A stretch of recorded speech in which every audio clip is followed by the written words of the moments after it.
told me to leave. Get out! Master Chief Coleman's spit hits her face. Little girls don't belong here. 20-year-old Maya Reyes stays on her knees. Beer drips from her hair. 15 Navy SEALs laugh phones recording her humiliation. Coleman grabs her chin, forcing her head up. You deaf, I said leave. Maya doesn't move. Doesn't blink. Doesn't wipe the spit from her cheek. She smiles. The bar door explodes open. 2 MPs snap to attention. Behind them, a 4-star Admiral.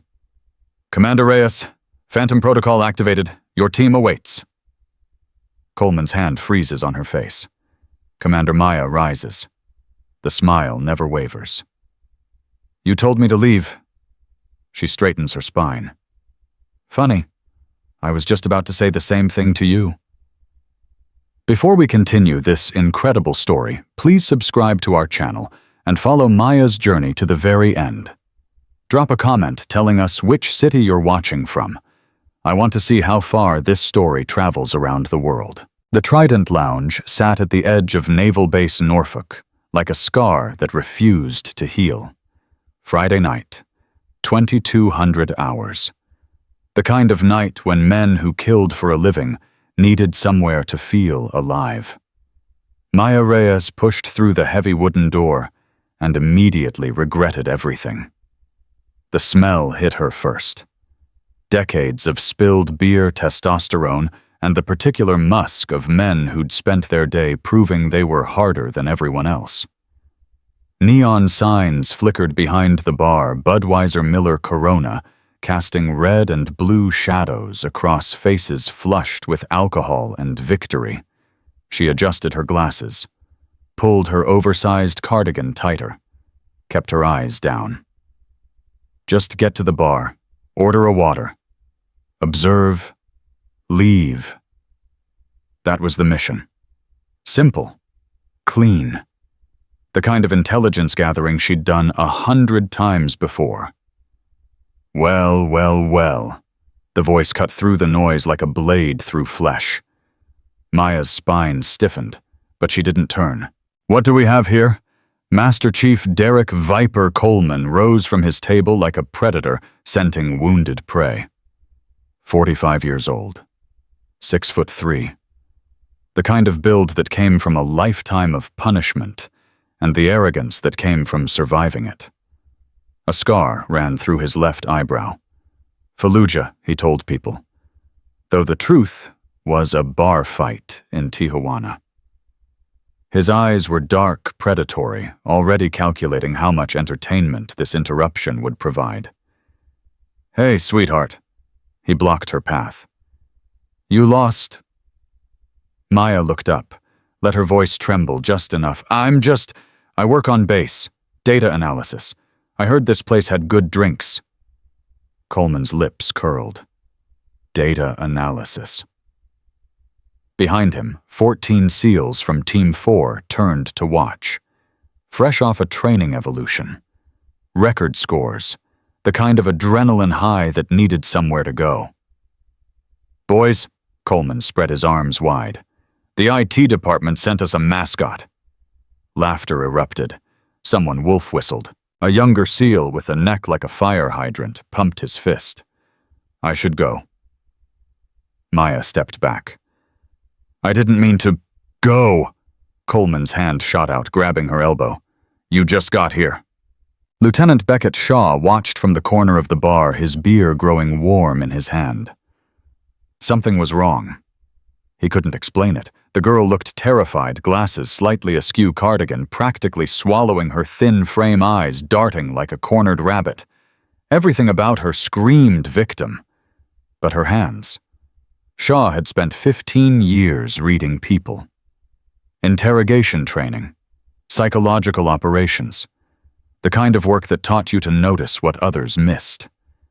The girl's hands were wrong. They hung at her sides, fingers spread, thumbs tucked against her palms. Not the clenched fists of fear. Not the trembling of anxiety. It was a combat grip. The kind of hand position instructors drilled into operators until it became muscle memory. Who the hell is she? Yo Shaw, Petty Officer Kane Morrison Brick, to everyone who knew him, waved a meaty hand. You gonna join us or what? Shaw forced a smile. Just watching the show. Hell of a show it's gonna be. Brick's grin was ugly. Viper's been itching to remind these diversity hires who runs this base. Coleman shoved Maya toward a table. She stumbled too dramatically, Shaw noticed, and caught herself on a chair. Sit. Please, I don't want any trouble. Trouble?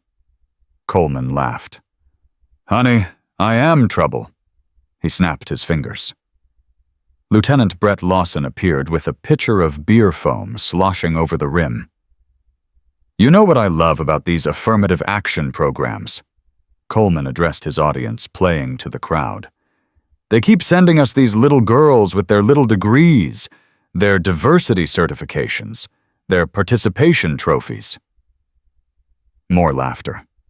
Someone clinked glasses. And then, Coleman grabbed Maya's chin, forcing her to look at him. They meet us. Maya's breathing followed a pattern. Shaw counted. 4 counts in through the nose. Hold for 4.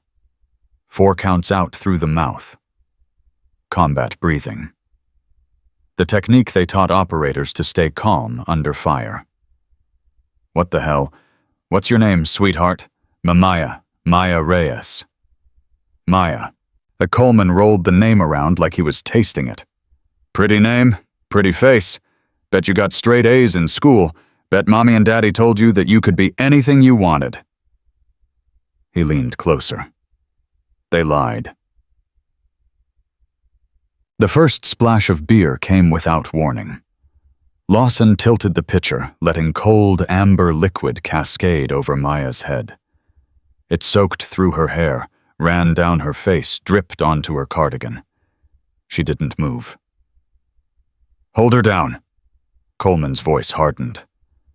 I want her to remember what failure tastes like. 2 SEALs moved forward. Hands gripped Maya's shoulders, pressing down with casual brutality. Her cheek met the table. The wood was warm, sticky with old beer and newer shame. Click, click, click. Phone cameras captured everything. Ensign Tyler Vance circled like a vulture, getting angles for what he already called the diversity training video. Welcome to the real Navy. Coleman grabbed another pitcher. This is what happens when little girls forget their place. He poured slowly, deliberately. The beer cascaded over Maya's hair, her neck soaking into her collar. Around the circle, men laughed. Recorded, made comments that would end careers if anyone cared enough to report them. Shaw pushed off from the bar. Hawthorne. Coleman didn't look up. What? Maybe that's enough. Enough. Now Coleman turned his eyes, dangerous. You got a problem, Lieutenant. I'm just saying. You're just saying what? Coleman stepped closer. That we should be nice to the little diversity hire. That we should make her feel welcome in our bar, in our brotherhood. Shaw held his ground. I'm saying this has gone far enough. Sit down, Shaw. Coleman's voice dropped to a whisper. Before I decide you're the problem. Maya's eyes were open. She could see everything from her position on the table. The boots surrounding her. The phones pointed at her face. The cruel smiles of men who thought they were untouchable. She could feel the beer soaking through her clothes, the weight of hands on her shoulders, the rough wood against her cheek. And beneath all of that, beneath the performance of fear and submission, her mind was working. 14 hostiles. Primary threat, Coleman 3 feet to my left. Secondary, Lawson positioned at my 6. Tertiary, Morrison currently filming at my 2 o'clock. Shaw is an anomaly. Showed discomfort. Possible ally. File for later. Coleman is the key. Everything I need is in his phone, his contacts, his messages, the evidence that will bring down the entire network. 17 more seconds. She adjusted her breathing. Let a tear slide down her cheek for the cameras. 12 seconds. Coleman was still talking, still playing to his audience, still completely unaware that he'd invited his own destruction through the front door. 7 seconds.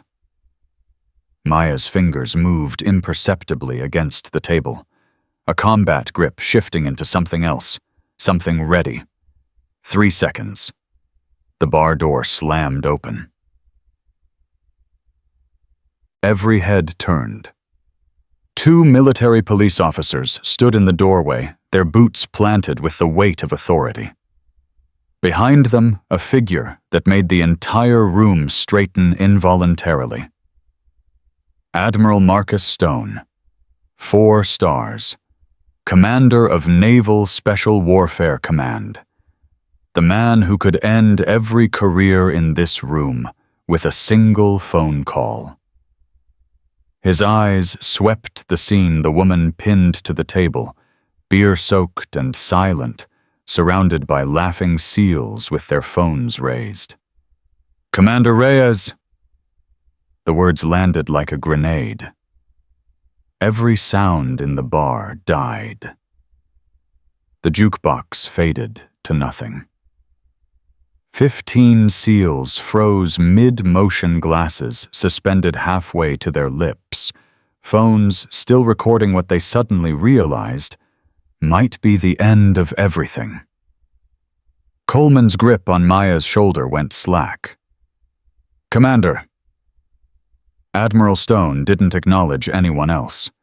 His posture snapped to attention, eyes fixed on Maya. "Commander Reyes, JSOC has activated Phantom Protocol.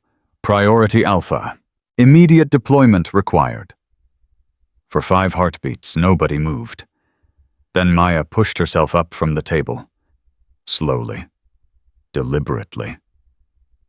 Beer streamed from her hair, ran down her face in rivulets that caught the neon light.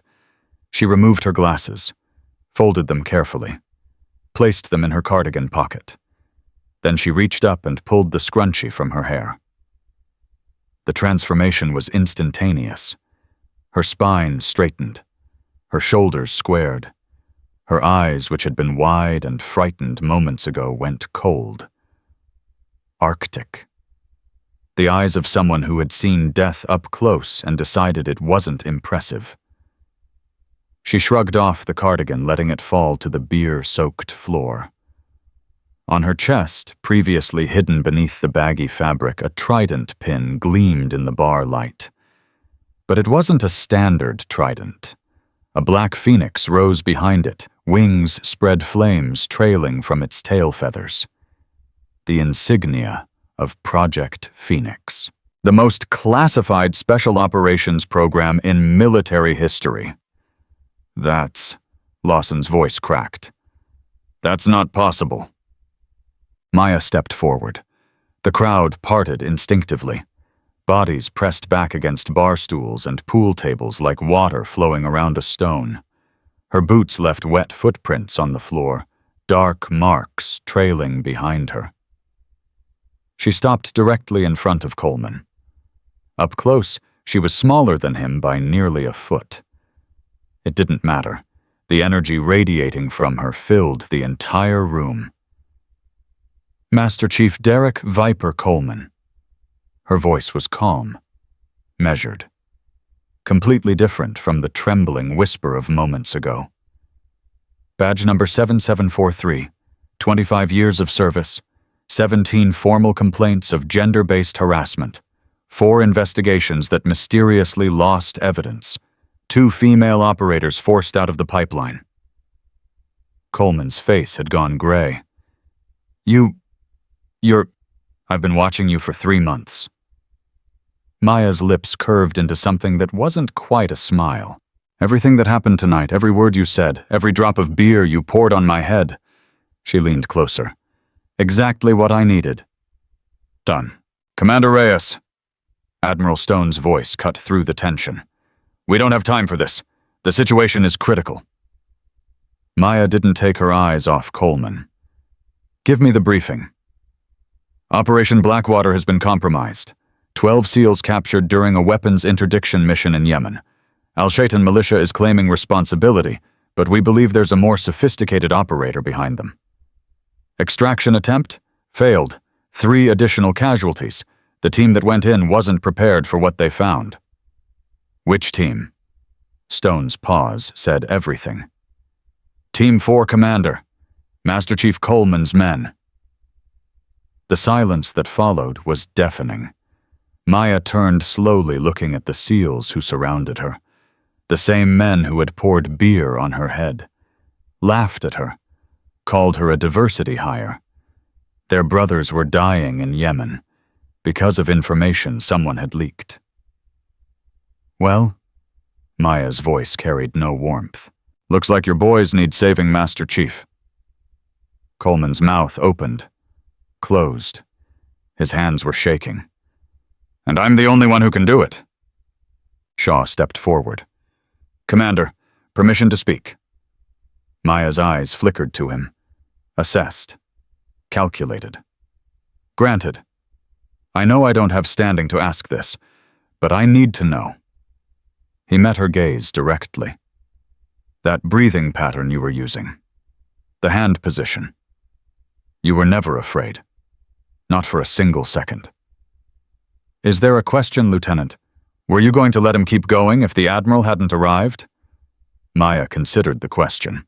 Around her 15 SEALs waited for an answer that would define how they understood the last 30 minutes. I had 90 more seconds before I extracted myself. Her voice was matter-of-fact. I needed Coleman to go far enough that no review board could excuse his behavior. Too restrained, and his lawyers would argue boys being boys. Too extreme, and I'd be forced to break cover early. She looked back at Coleman. You gave me exactly what I needed, Master Chief. A career-ending video with witnesses. Thank you for your cooperation. How old are you? The question came from Brick Morrison, his phone hanging forgotten at his side. 20. 20. Brick laughed, but there was no humor in it. You're telling me a 20-year-old is a SEAL commander. Project Phoenix. Admiral Stone stepped forward. Classified above top secret.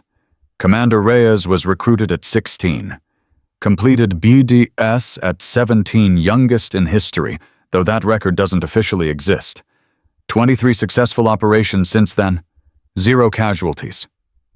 That's impossible. Is it? Maya's head tilted. You've spent the last hour telling me I don't belong in your world, Morrison. That women can't handle combat. That diversity hires are weakness. She took a step closer. Would you like to test that theory right now? Morrison was 6'2" and 240 pounds of muscle. He'd killed men with his bare hands. He'd survived Hell Week combat deployments, the kind of training that broke 90% of the men who attempted it. He took a step back. Commander. Admiral Stone's voice carried urgency. The clock is running. We have 48 hours before they execute the hostages on live stream. Understood. Maya's demeanor shifted instantly, the personal vendetta giving way to cold professionalism. I'll need a team, equipment, real-time intelligence support. You have full operational authority. Select whoever you need. Maya scanned the room. 15 SEALs. All Team 4. All connected to the men currently held hostage in Yemen. All potential suspects in the intelligence leak that got them captured. Shaw. The lieutenant straightened. Ma'am, you're with me, intelligence specialist. Yes, ma'am, 14 years. You tried to stop what was happening tonight. That showed judgment. Don't make me regret this. I won't. Maya's eyes moved to Coleman, who stood frozen in place, still processing his world turning upside down. And you, Master Chief. Me. Coleman's voice was hoarse. Your men are the ones in chains. You know their capabilities, their weaknesses, the way they think. Maya's expression was unreadable. And if there's a traitor in this unit, someone who sold out their brothers, you're going to help me find them. There's no traitor. My men would never. 12 of them are being held hostage because someone knew exactly where they'd be and when they'd be there. Maya cut him off. Either your men were betrayed, or your operational security is so poor that you shouldn't be leading a scout troop, let alone SEALs. She stepped closer. Which would you prefer to be true, Master Chief? The ride to the command center was silent. Shaw sat across from Maya in the back of the Admiral's staff car, watching her transform yet again. The cold commander was gone. In her place was something else. Someone reviewing data on a tablet, eyes scanning faster than should be possible. Fingers swiping through intelligence reports with mechanical precision. You're staring, Lieutenant. Apologies, Commander. I'm trying to reconcile what I saw in the bar with this. This is the real me. Maya didn't look up. What you saw in the bar was a tool, a weapon designed to reveal what men like Coleman actually think when they believe no one who matters is watching. Does it bother you? What they said? Now she looked up. Her gray eyes caught the streetlights passing outside the window, and Shaw felt a chill run down his spine. When I was 8 years old, I watched my parents' funeral on a television in a hospital room. They were killed by a terrorist attack while serving overseas. I don't remember crying. I remember calculating. Shaw said nothing. I calculated how old I would need to be to join the military, how long it would take to become good enough to make a difference, how many people I would need to be better than to earn the right to prevent what happened to my parents from happening to anyone else. She returned her attention to the tablet.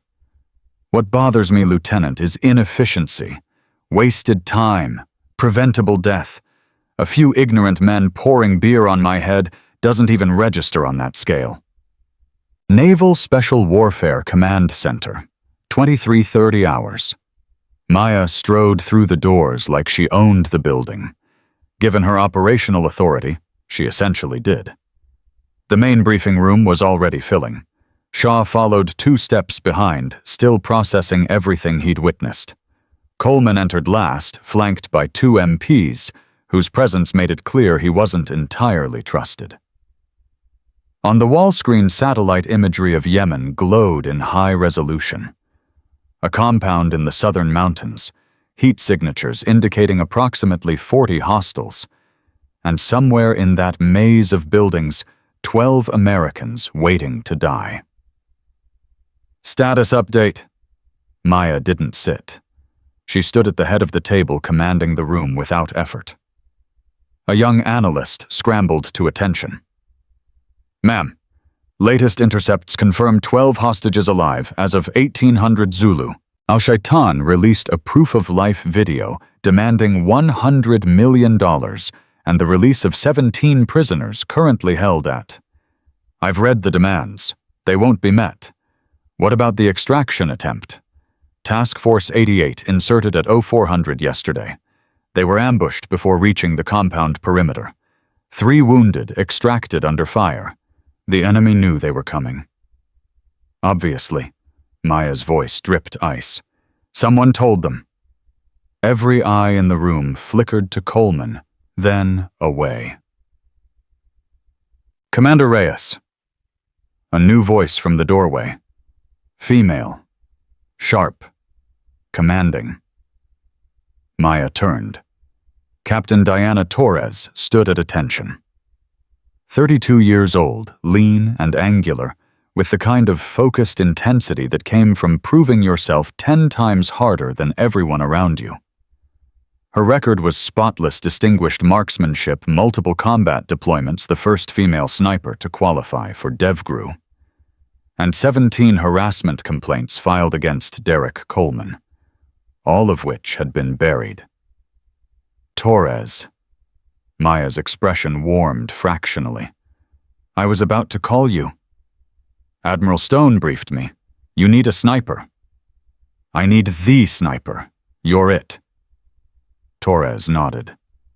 Her eyes found Coleman across the room, and something dangerous flickered there before being locked away. Understood, Commander. One more thing. Maya's voice dropped so only Torres could hear. I know what he did to you. What they all did. We're going to address that. More with respect, ma'am, I'm here for the hostages. So am I. But when this is over... Maya's gray eyes held Torres' gaze. Things are going to change. I promise you that. The briefing continued for another hour. Maya absorbed every detail, asked questions that revealed angles the intelligence analysts hadn't considered, and gradually assembled a picture that troubled her more with each passing minute. The ambush on Task Force 88 hadn't just been lucky. The enemy had known the insertion point, the timing, the number of operators. They'd set up a kill zone that only failed because the extraction team pulled back before full commitment. Someone had given them everything. I need the communications logs from the last 48 hours. Maya turned to the senior analyst. Every transmission from Team 4, every phone call, every text, everything. Ma'am, that would require, do it. Commander Reyes. Coleman stepped forward, his face flushed.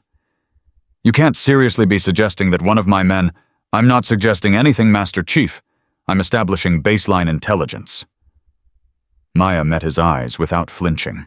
Unless you have a reason to object. The tension in the room could have stopped a bullet. Coleman's jaw worked. His hands clenched at his sides. No, ma'am. Good. Maya turned back to the screen. Because if there is a traitor, I'm going to find them. And when I do, she let the sentence hang. Everyone understood what she wasn't saying. 100 hours. The command center had emptied except for essential personnel. Torres cleaned her weapon in the corner. Shaw reviewed the intelligence package for the third time.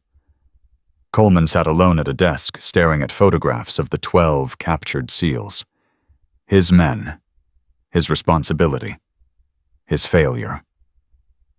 Maya approached him without warning. Tell me about Rodriguez. Coleman looked up. What? Petty Officer First Class Miguel Rodriguez. He was your communications specialist on the Blackwater operation. Now he's one of the hostages. Rodriguez is solid. 6 years on the team. 3 combat deployments. He's the one who sent the final position report before the ambush. Maya's voice was soft. Dangerous. The report that included exact coordinates, timing, unit composition. That's standard procedure. Standard procedure is encrypted channels with rotating frequencies. Rodriguez's transmission went through an unsecured backup system that hasn't been authorized for operational use since 2019. Coleman's face went pale. You didn't know. It wasn't a question.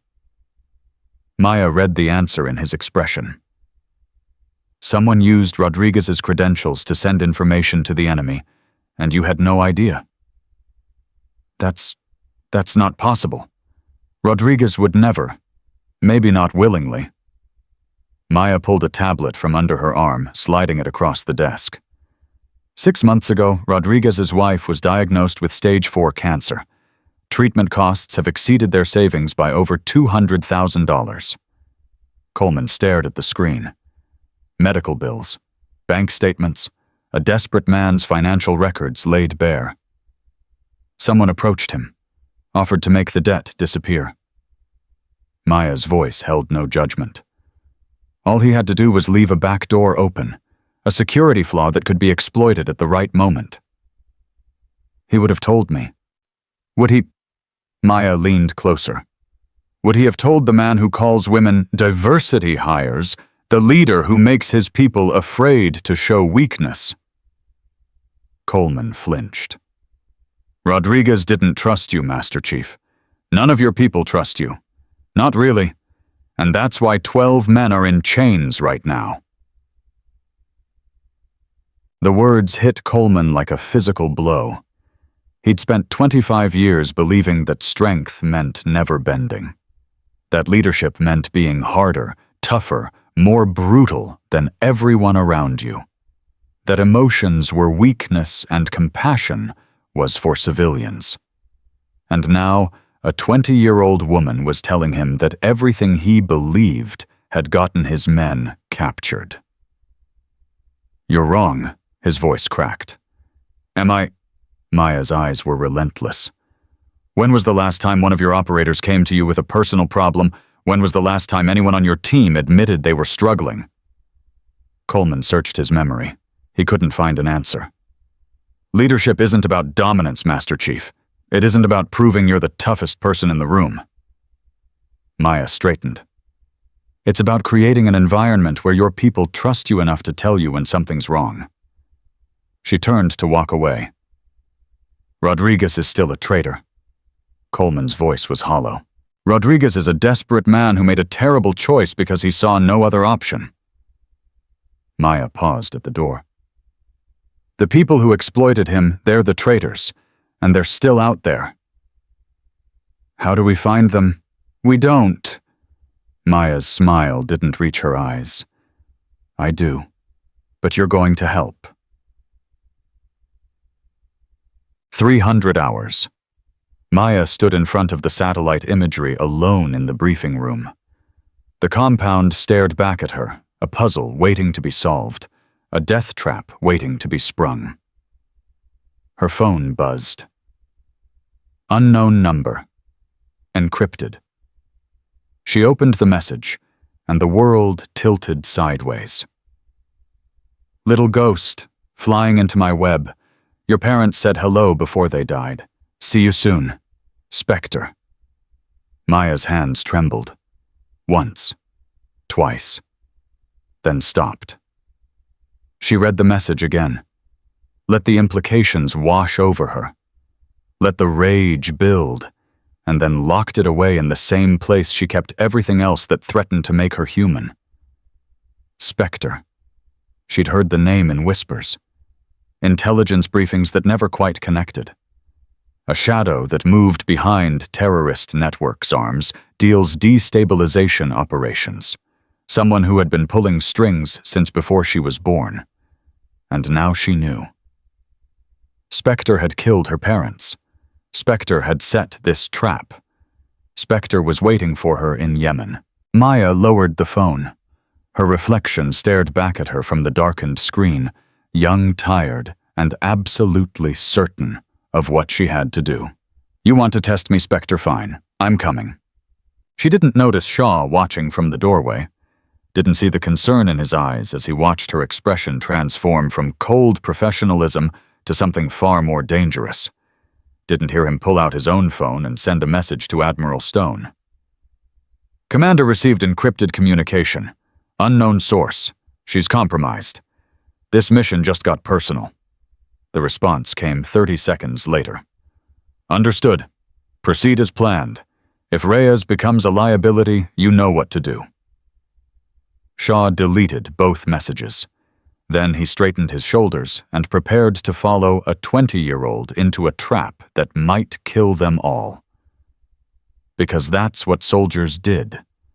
And because despite everything he'd witnessed tonight, something told him that Maya Reyes was exactly the commander they needed, even if she didn't know she was walking into the fight of her life.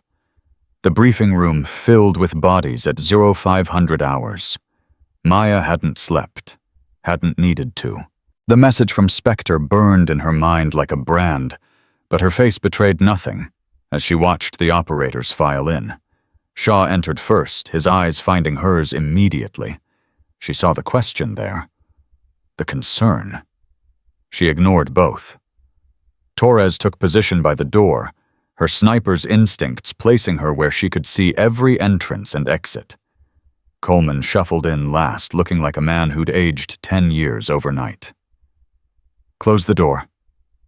Maya's voice cut through the murmured conversations. "What I'm about to tell you doesn't leave this room." Chief Petty Officer Jackson Williams, Tech, to everyone who knew him, pulled up the communications array. 35 years old, the kind of quiet competence that made him invaluable and invisible in equal measure. Rodriguez wasn't the only leak. Maya pulled up the data on the main screen. Someone else has been feeding information to hostile actors for at least 18 months. That's impossible. Lawson stepped forward. We run security protocols every... Your security protocols have a hole. Maya cut him off. And someone's been driving a truck through it. She turned to Tech. Show them. The screen filled with communication intercepts, dates, times, encrypted transmissions that had been routed through Team 4's systems without authorization. 17 separate incidents. Maya let the number hang in the air. 17 times someone used your equipment to contact a handler we've designated Spectre. Each transmission preceded a failed operation or compromised mission. Coleman's face had gone gray. My men, one of your men is a traitor, Master Chief, and he's still in this room. The silence that followed was absolute. Every SEAL looked at the man beside him. Bonds forged in blood and fire suddenly worth nothing. Trust built over years crumbling in seconds. You're lying. Brick Morrison's voice was low, dangerous. You're trying to destroy this team. I'm trying to save 12 lives. Maya met his glare without flinching. If I wanted to destroy you, I would have done it years ago. Years ago, you were in middle school. Years ago, I was completing my 3rd combat deployment. Maya's voice didn't rise. Where were you, petty officer, still struggling through dive qualification? Morrison's hands clenched into fists. Stand down. Shaw stepped between them. Commander, with respect, how do we proceed if we can't trust each other? You don't trust each other. You trust me. Maya turned back to the screen. I know who the traitor is. I've known since before I walked into that bar. The revelation hit like a shockwave. Then why? Torres started. Because knowing isn't enough. I need proof. Evidence that will hold up in a military tribunal. Maya's eyes swept the room. And I need the traitor to lead me to Spectre. You're using us as bait. Coleman's voice cracked. I'm using everything and everyone necessary to complete this mission. Maya's expression held no apology, including myself. She pulled up the next image. A compound in Yemen. 12 American faces staring out from hostage photos. These men have 36 hours. We deploy in 4. Between now and then, I need every one of you focused on one thing, getting them home alive. And the traitor? Shaw asked. Maya's smile didn't reach her eyes. Leave that to me. The team dispersed to their assigned tasks. Maya caught Shaw's arm as he passed. You reported to Stone. It wasn't a question. Shaw's face revealed nothing. I did what I thought was necessary. What did he tell you? That if you become a liability, I should handle it. Maya released his arm. And will you? Shaw held her gaze for a long moment. Ask me again when this is over. He walked away. Maya watched him go, filing the information away with everything else. Another variable. Another potential threat. Another piece on a board that grew more complex by the hour. Commander. Torres approached from behind. A word, walk with me. They moved through the corridor toward the equipment bay. Torres matched Maya's pace stride for stride. I know why you requested me. Because you're the best sniper in the command. Because Coleman destroyed my career and you want me to watch him suffer. Torres's voice held no accusation, just statement of fact. Maya stopped walking. Is that a problem? No. Torres's jaw tightened. But I need to know, is this about justice or revenge? Does it matter? It matters to me. Maya considered the question. In the fluorescent light of the corridor, she looked impossibly young. Too young for the weight she carried. Too young for the decisions she made. My parents were killed when I was 8 years old. The words came without emotion. I spent 12 years preparing for the moment I could find the people responsible. 3 months ago, I discovered that Spectre, the same person running this network, gave the order. Torres said nothing. Justice and revenge are the same thing when you're the only one left to seek either. Maya started walking again. But first we save those hostages. Everything else comes after. And Coleman is a symptom. The disease is much bigger. Maya paused at the equipment bay door. But symptoms still need to be treated.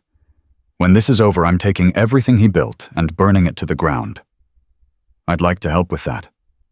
I know. Maya's voice softened fractionally. That's why you're here. They entered the bay together. An armory's worth of equipment lined the walls, weapons, communications gear, tactical systems worth more than most people earned in a lifetime. Tech was already there calibrating communications arrays with the focus of a surgeon. He looked up as they entered. Commander, I found something. Maya moved to his station. Show me. The 18-month transmission pattern you identified. I ran it against personnel rotation schedules.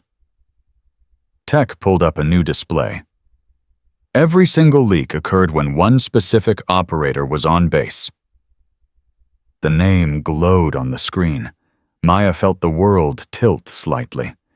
She'd suspected, she'd theorized, but seeing the confirmation still hit like a punch to the gut. Are you sure? Triple-checked. Tech's voice was grim. The correlation is absolute. Torres looked at the screen. Her face went pale. That's not possible. He's one of the hostages. Which is exactly why we need to rescue him. Maya's voice had gone cold. Hard. A dead traitor can't testify. A dead traitor can't lead us to Spectre. What if it's a setup? Torres asked. What if someone's framing him? Then we find that out during interrogation. Maya turned away from the screen. For now, we operate on the assumption that Petty Officer Rodriguez is not a victim. He's an asset that needs to be recovered. Coleman will want to kill him, Tech observed. Coleman will follow orders or face court-martial. Maya checked her watch. 3 hours to deployment. I want everyone in final briefing at 0800. She walked out without looking back. Torres and Tech exchanged glances. She's 20 years old, Torres said quietly. She's the most dangerous person I've ever met. Tech returned to his equipment. And right now, that's exactly what we need. The aircraft bay hummed with activity as Maya approached. C-17 Globemaster, its massive frame prepped for the 14-hour flight to Djibouti. From there, they'd transfer to smaller aircraft for the final insertion. Admiral Stone waited at the base of the boarding ramp. Commander. Admiral. You didn't sleep. Couldn't. Stone handed her a sealed envelope. Your parents' investigation files. Everything they found before they died. Maya's hand trembled as she took it. Just for a second. Then steady again. You've had this all along. I had pieces. The full picture only came together when you started digging.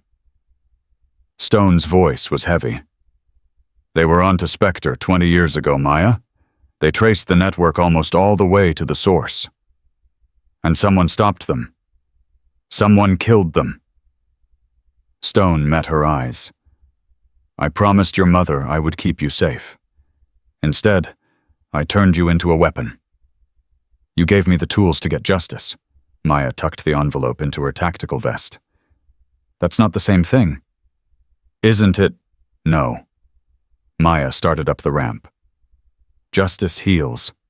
Weapons just destroy. Which one are you right now? She paused, didn't turn around. Ask me when Spectre is dead. The cargo hold swallowed her whole. Shaw found her 3 hours into the flight, sitting apart from the rest of the team, with her father's files spread across her lap. The other operators slept or pretended to combat rest, grabbing whatever recovery they could before the mission consumed everything. "May I?" Shaw gestured to the empty seat beside her. Maya nodded without looking up. He sat, waited, watched her fingers trace photographs and documents with something approaching reverence. "My mother was an intelligence analyst." Maya's voice was soft. She noticed patterns that other people missed, funding flows that didn't make sense, operations that failed too conveniently. She found Spectre.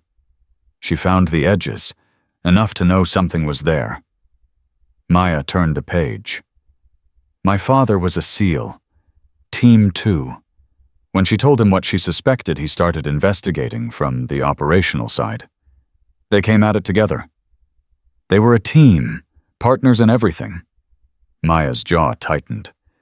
The attack that killed them was officially attributed to terrorist action, random violence, wrong place, wrong time. But it wasn't random. It was precision. Surgical. Someone knew exactly when they would be vulnerable, and exactly how to make it look like coincidence. Maya finally looked up. "I was supposed to be with them that day. A school trip kept me home." Shaw said nothing. There were no words for that kind of revelation. "For 12 years I told myself I survived by accident. By luck." Maya closed the file. "Now I know the truth. They let me live." "Why?" "Because they wanted to see what I would become." Maya's voice hardened. "Spectre watched me grow up, watched me train, watched me become the weapon that would eventually come for them. You think this is all planned? I think Spectre is playing a game that started before I was born and won't end until one of us is dead." Maya stood tucking the files back into her vest. "The question is whether I'm a player or a piece." She walked toward the cockpit without waiting for a response. Shaw watched her go. The young woman who'd walked into a bar and let 15 men humiliate her. The commander who'd taken control of a room with nothing but presence. The daughter who'd just learned her entire life had been shaped by the person who murdered her parents. He understood something in that moment, something important. Maya Reyes wasn't just on a rescue mission. She was on a collision course with her own destiny, and everyone around her was just along for the ride. Djibouti came into view at 1400 local time. The transport touched down on a runway that shimmered with heat, and the team transferred to a smaller aircraft for the final leg into Yemen. Maya pulled the operators together for final briefing. "Listen up. In 3 hours, we insert via halo jump 12 miles north of the target compound. We move through hostile territory in 2 4-person teams." She pointed to the satellite imagery on her tablet. "Alpha Team Shaw, Torres Tech, and myself. We approach from the east, take out perimeter security, and breach the main holding facility." "Bravo, team," Coleman asked. "You, Lawson, Morrison, and Vasquez." Maya held his gaze. "You approach from the west. Draw enemy attention. Create chaos. You're using us as a distraction. I'm using your skills where they'll be most effective." Maya's voice brooked no argument. "You wanted to save your men, Master Chief. This is how we do it." Coleman's jaw worked. The old anger was there, the resentment of taking orders from a woman half his age. But something else was there too. Something that might have been shame. "Understood, Commander." "Torres will provide overwatch from the ridge," Maya continued. "Tech handles communications. Shaw is primary breach. I take point inside the compound." "You take point?" Shaw frowned. "Commander Protocol says protocol can go to hell." Maya cut him off. "The man who killed my parents is in that compound. I'm going to look him in the eyes before I put him in chains. And if he has information that could help us dismantle the entire network, then I'll look him in the eyes before I start the interrogation."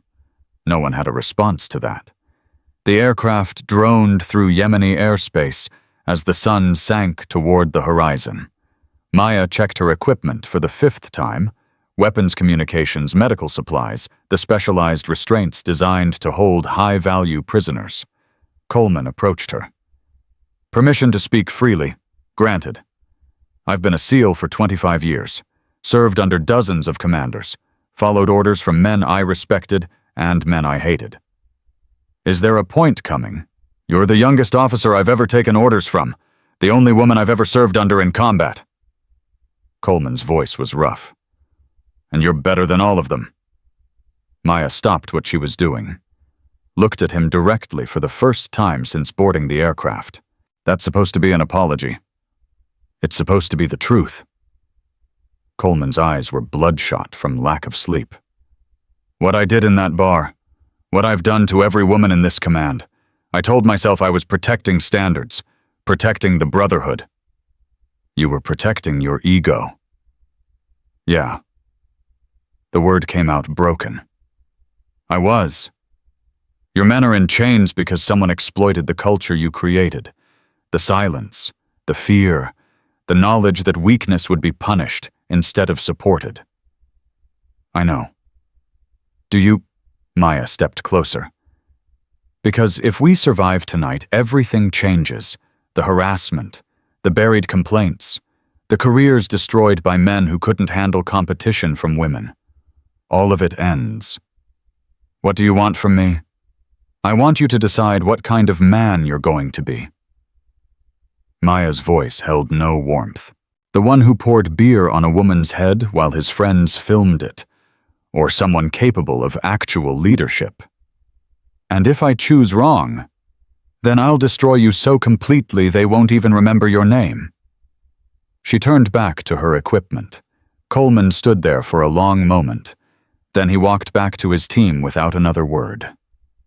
Torres appeared at Maya's elbow. "You know he won't change." "He might," Maya chambered around. "Fear is a powerful motivator. So is hate.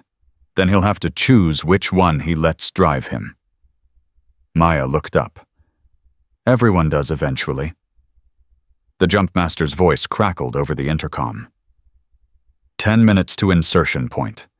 The aircraft climbed to 30,000 feet, and the operators began their final preparations. Maya felt the old familiar calm settling over her, the quiet before the storm, the peace that came from knowing exactly what she had to do and being exactly prepared to do it. Spectre was waiting for her in that compound, the person who'd murdered her parents, the shadow who'd shaped her entire existence, the enemy she'd been training to face since she was 8 years old. Tonight, the game ended. Or it began in earnest. Either way, Maya was ready. The rear ramp opened. Wind screamed into the cargo hold. Stars blazed overhead, impossibly bright against the black Yemeni sky. Maya moved to the edge. Behind her, her team formed up in sequence. Shaw's voice came through the comms. "Commander, whatever happens down there, it's been an honor." Maya didn't respond. She just stepped forward into empty air. The wind took her, and somewhere in the compound below, the man who'd killed her parents felt something change in the universe. A ghost was coming, and nothing would be the same again. The ground rushed up to meet her at terminal velocity. Maya counted seconds in her head, feeling the wind tear at her body like angry hands trying to pull her apart. At 8,000 feet, she pulled the cord. The chute deployed with a violent jerk that snapped her spine straight. Below, the Yemeni mountains spread like black scars against the darker earth. No lights. No movement. Just emptiness, and the compound waiting somewhere in that darkness. Shaw's voice crackled through her earpiece. "Alpha team deployed. All chutes confirmed." "Bravo team same." Coleman's response was terse, professional. Whatever personal demons he was fighting, he'd locked them away for the mission. Maya adjusted her descent angle, guiding toward the landing zone 12 miles north of target. The other operators fell into formation around her silent shapes against the stars. They hit the ground within 30 seconds of each other. Chutes collapsed and were buried in seconds. Weapons came up. Eyes scanned the darkness. "Torres, find your position." Maya's voice was barely above a whisper. "I want eyes on that compound in 20 minutes. Moving." Torres disappeared into the night like smoke. "Alpha team on me. Bravo, hold for my signal." They moved through the mountains like ghosts. No lights, no sounds. Just 8 operators flowing through terrain that should have been impossible to navigate in darkness. Maya led them unerringly. Every rock, every ridge, every shadow memorized from satellite imagery and transformed into a 3-dimensional map in her mind. Tech's voice came through the comms. "Commander, I'm picking up unusual radio traffic. Multiple frequencies. They're not trying to hide. They know we're coming. Appears so. I'm counting at least 40 hostiles based on communication patterns. Maybe more." Shaw moved up beside her. "That's twice the original estimate." Spectre had time to prepare. Maya didn't slow her pace. "This was always going to be a trap. We just need to spring it on our terms. And if we can't, then we improvise." Torres's voice cut through. "Overwatch position established. I have eyes on the compound. Confirming 40+ hostiles. Heavy weapons emplacements on the north and south walls. And Commander, there's something else. Report. They've got the hostages on display. All 12 lined up in the central courtyard. Hands bound, on their knees." Maya's jaw tightened. "Execution formation." "Looks like it. There's a man moving between them. Western clothing. Definitely not local." "Can you identify?" "Negative. He's keeping his face away from my angle. But Commander, he's talking to them, one at a time, like he's looking for something." Or someone, Maya thought. He's looking for Rodriguez. "Hold position. We stick to the plan." She signaled the team forward. They covered the final 2 miles in perfect silence, stopping at the ridge that overlooked the compound's eastern approach. Maya pulled out her binoculars. The scene below confirmed everything Torres had reported. 12 Americans on their knees. A figure in a dark suit moving between them with the casual confidence of someone who owned every life in that courtyard. "Bravo team, begin your approach. Draw their attention to the west wall." "Copy." Coleman's voice was tight. "Commander, Rodriguez is down there. I see him. If he's really the traitor, then we bring him home anyway. Dead men don't testify." Maya lowered the binoculars. "Move on my mark." The night exploded. Coleman's team hit the western perimeter with controlled fury. Gunfire erupted. Explosions bloomed in the darkness. Shouts in Arabic filled the air as defenders rushed toward the threat. "Alpha team, go." Maya sprinted toward the eastern wall. Shaw matched her stride for stride. Tech followed equipment bouncing against his back. Torres's rifle spoke from the ridge. One shot, one hostile down, then another, and another. Precision death raining from above. Maya reached the wall and pressed her back against it.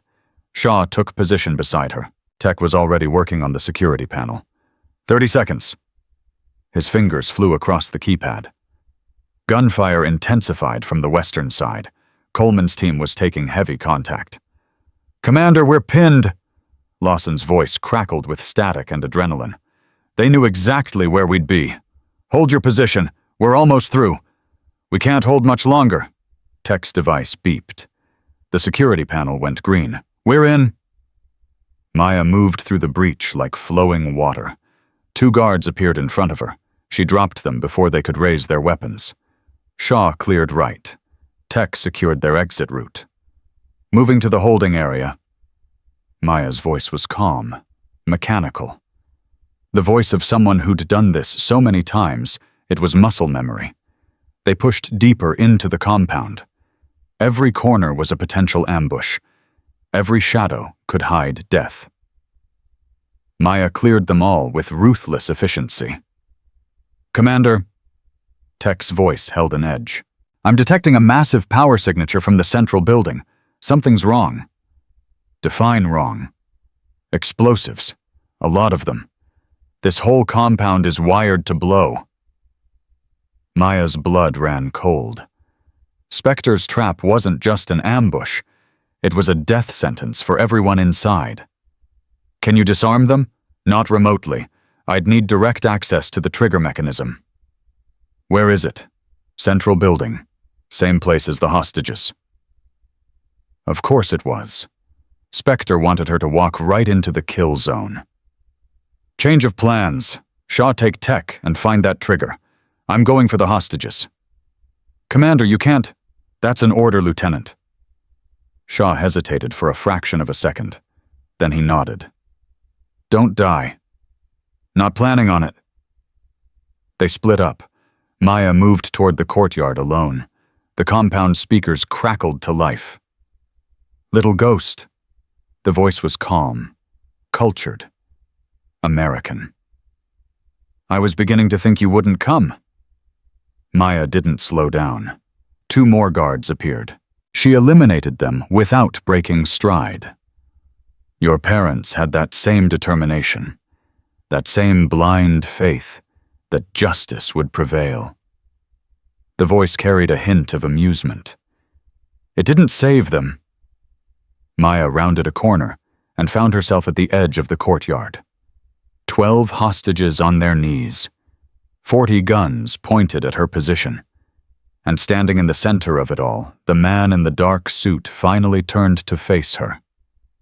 Harrison Cross, 68 years old, former CIA director. Official records showed he died in a car accident 7 years ago. Unofficial records didn't exist. His face was weathered, but distinguished the kind of face that belonged behind mahogany desks, making decisions that shaped nations.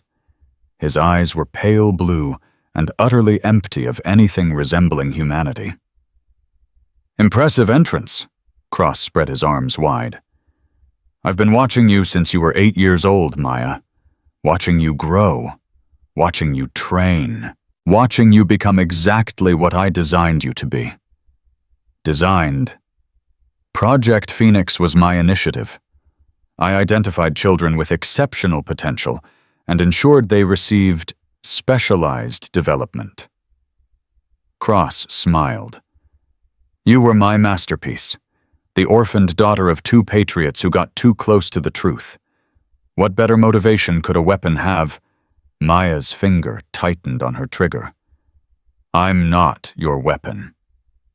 "Aren't you?" Cross gestured at the compound around them. "You're here because I wanted you here. You assembled the team I expected you to assemble. You followed the trail I laid out. Every decision you've made in the last 3 months has been exactly what I predicted." "Including this one," Maya fired.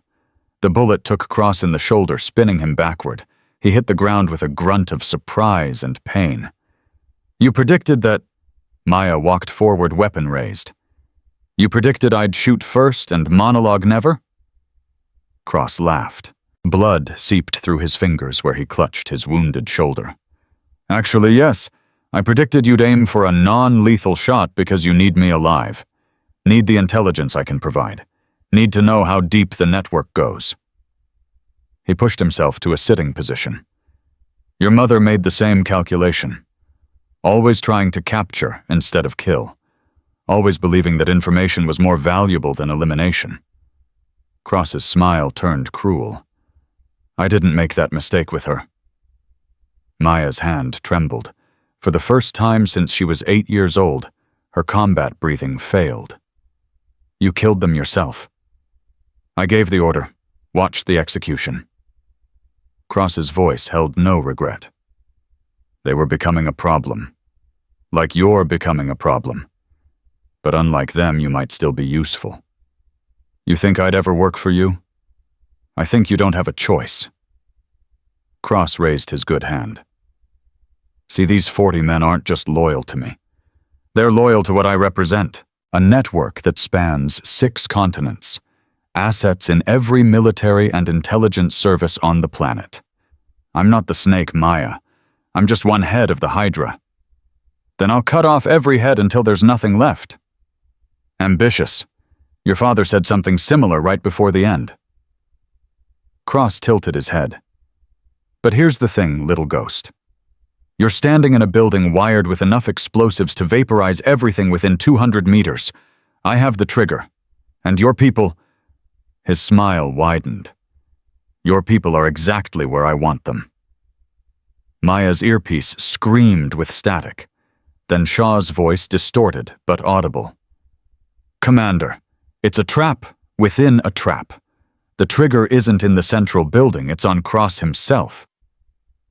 Maya looked at Cross's raised hand, at the small device clutched in his palm. Dead man's switch. Cross confirmed.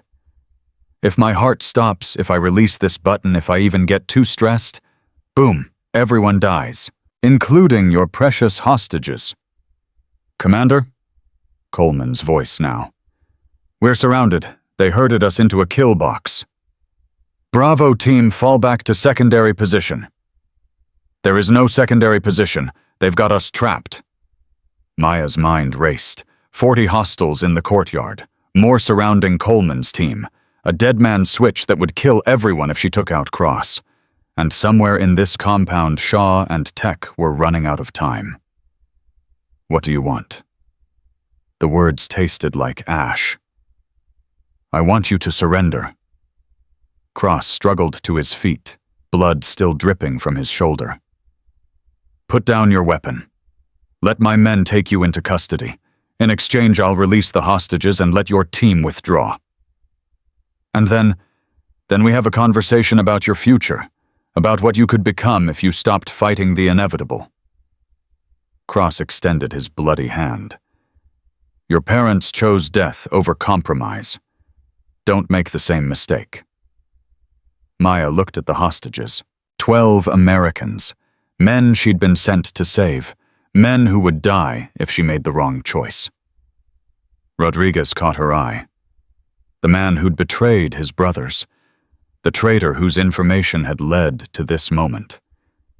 He was crying. Silently. His lips formed words she couldn't hear. I'm sorry. Maya made her decision. She lowered her weapon.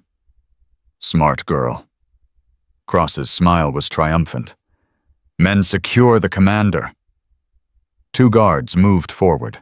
Maya let them take her arms, let them force her to her knees beside the hostages. You know, Cross walked toward her. Your mother knelt just like this.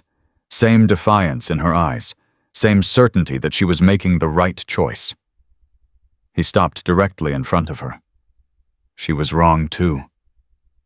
Maya looked up, met his eyes. You talk too much. She moved. Her hands came together, slipping free of restraints that had never been properly secured. Her palm struck Cross's wounded shoulder. He screamed. The dead man's switch flew from his grip. Maya caught it. Torres now! The sniper's rifle cracked from the ridge. Once, twice, 3 times. The guards nearest Maya dropped without ever understanding what killed them. Maya rolled, bringing Cross down with her, the switch clutched in her white-knuckled grip.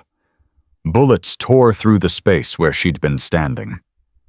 Shaw Tech, I have the trigger. Disarm those explosives. We need 2 minutes. You have 60 seconds. Maya used Cross as a shield, dragging his bleeding body toward cover.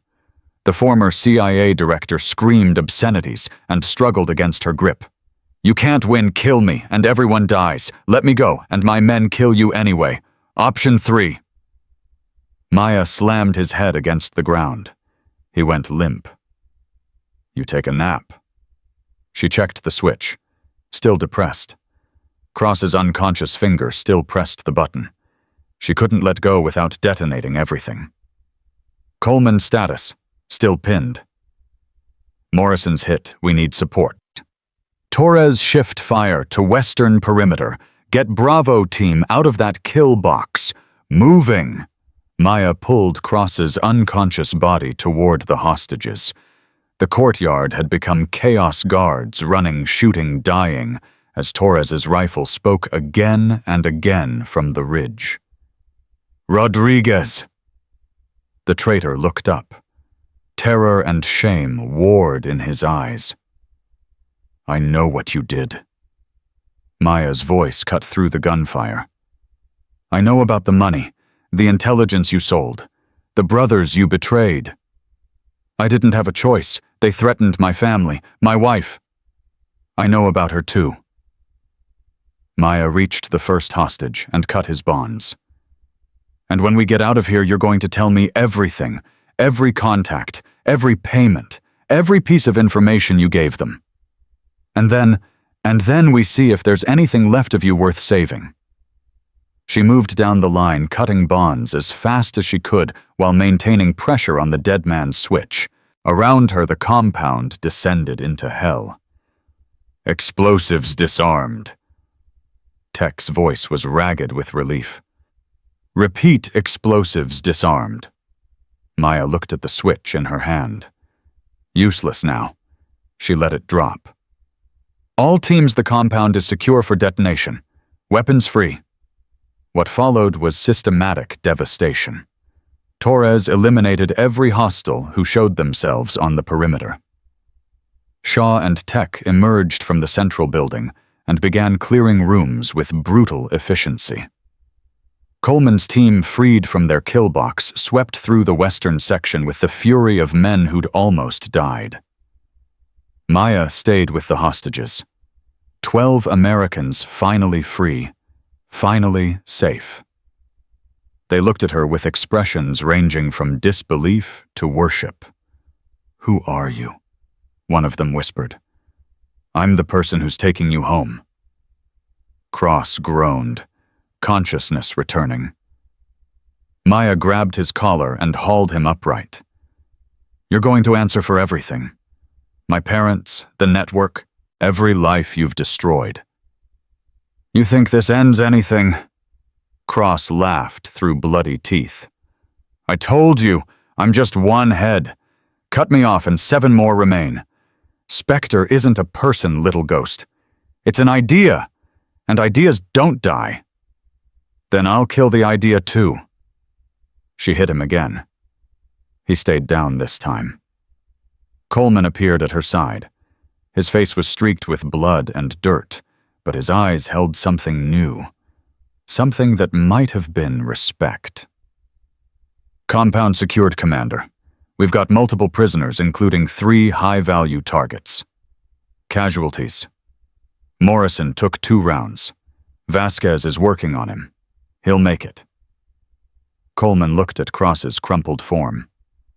That the man in charge, one of them. There are more.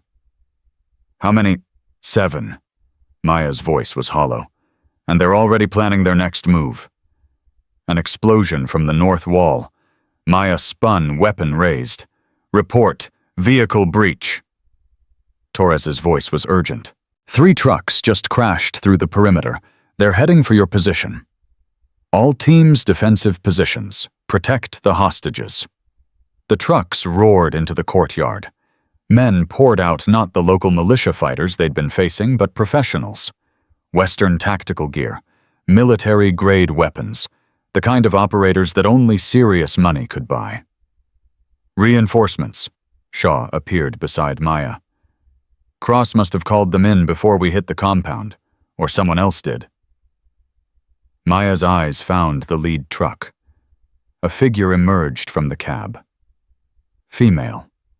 Tall. Moving with the deadly grace of a trained killer. She pulled off her balaclava.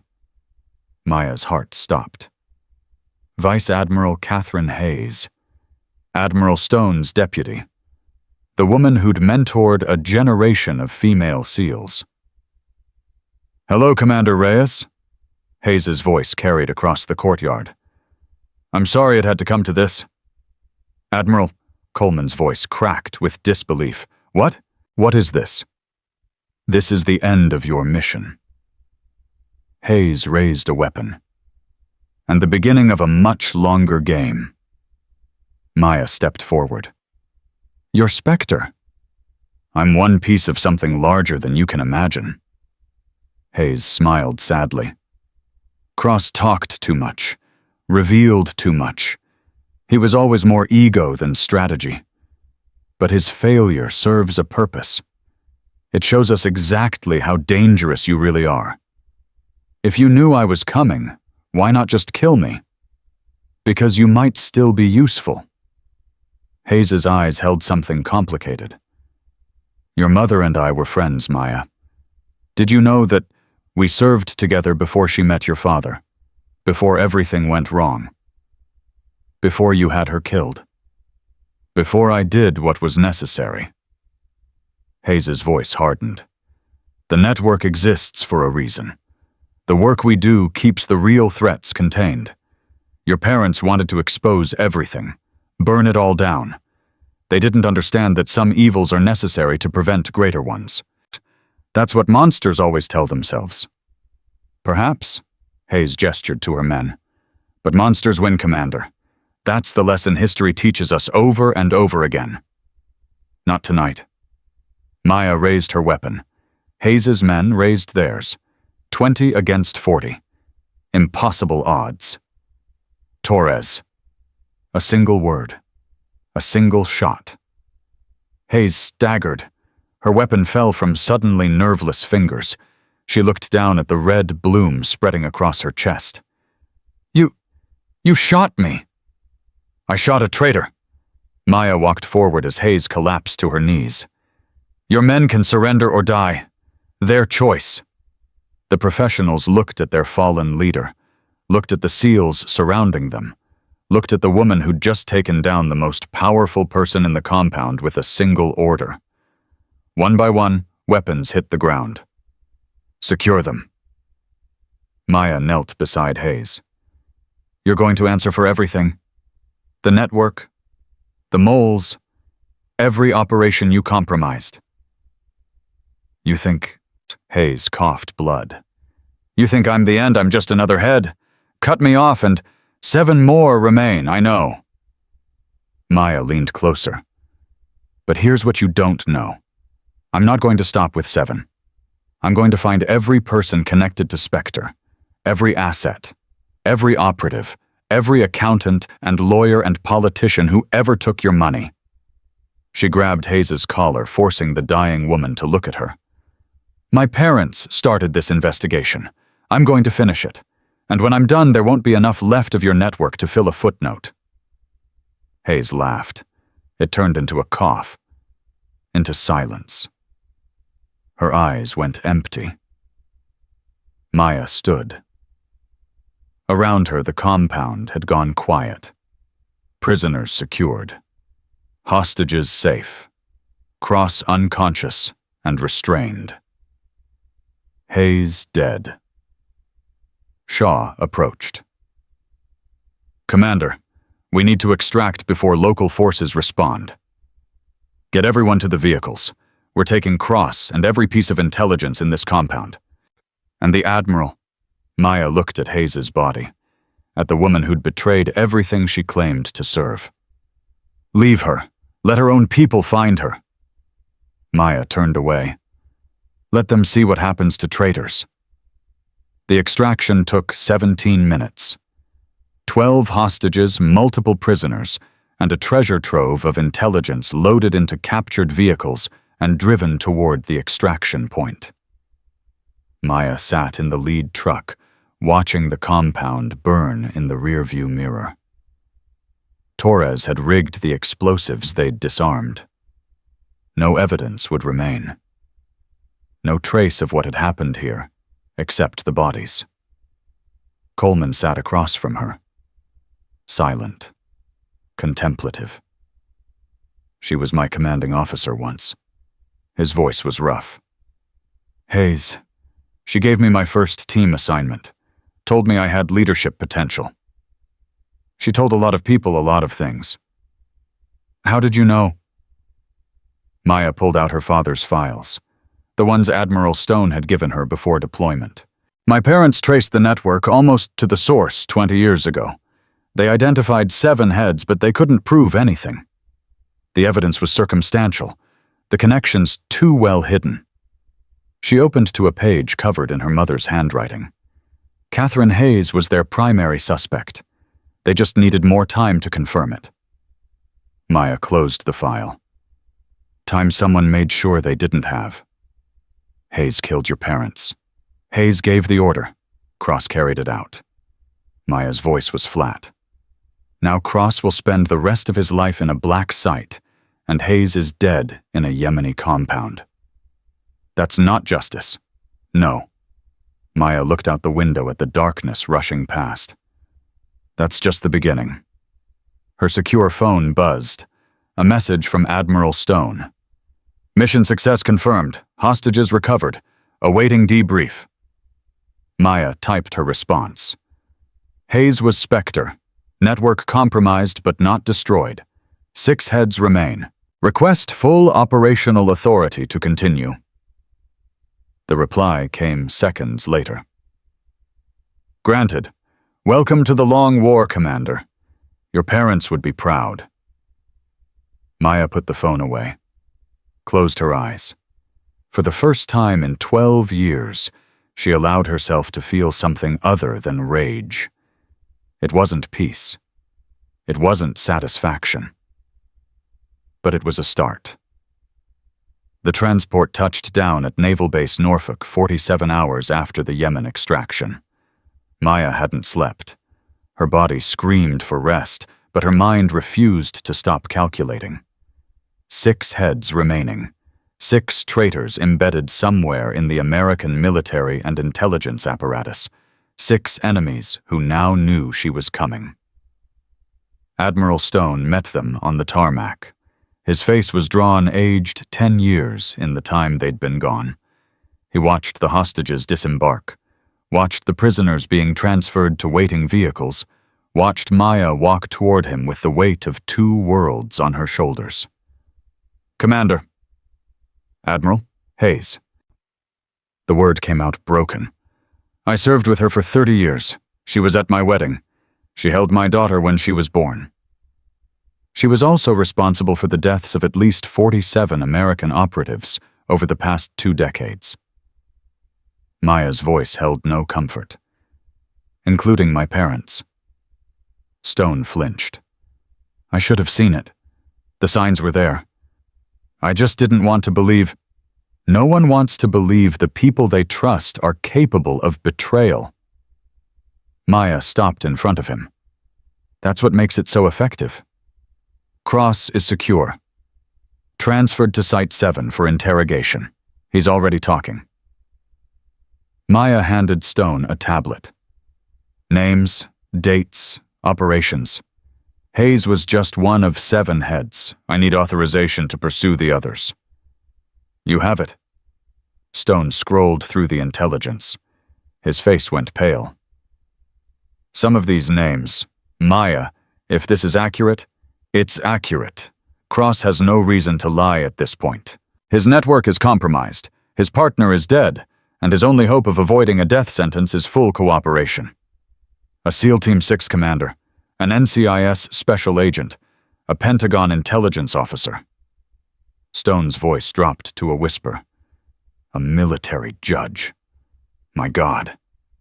And 2 more we haven't identified yet. Cross only knows code names for the final pair. Maya took the tablet back. But I'm going to find them. How? Rodriguez.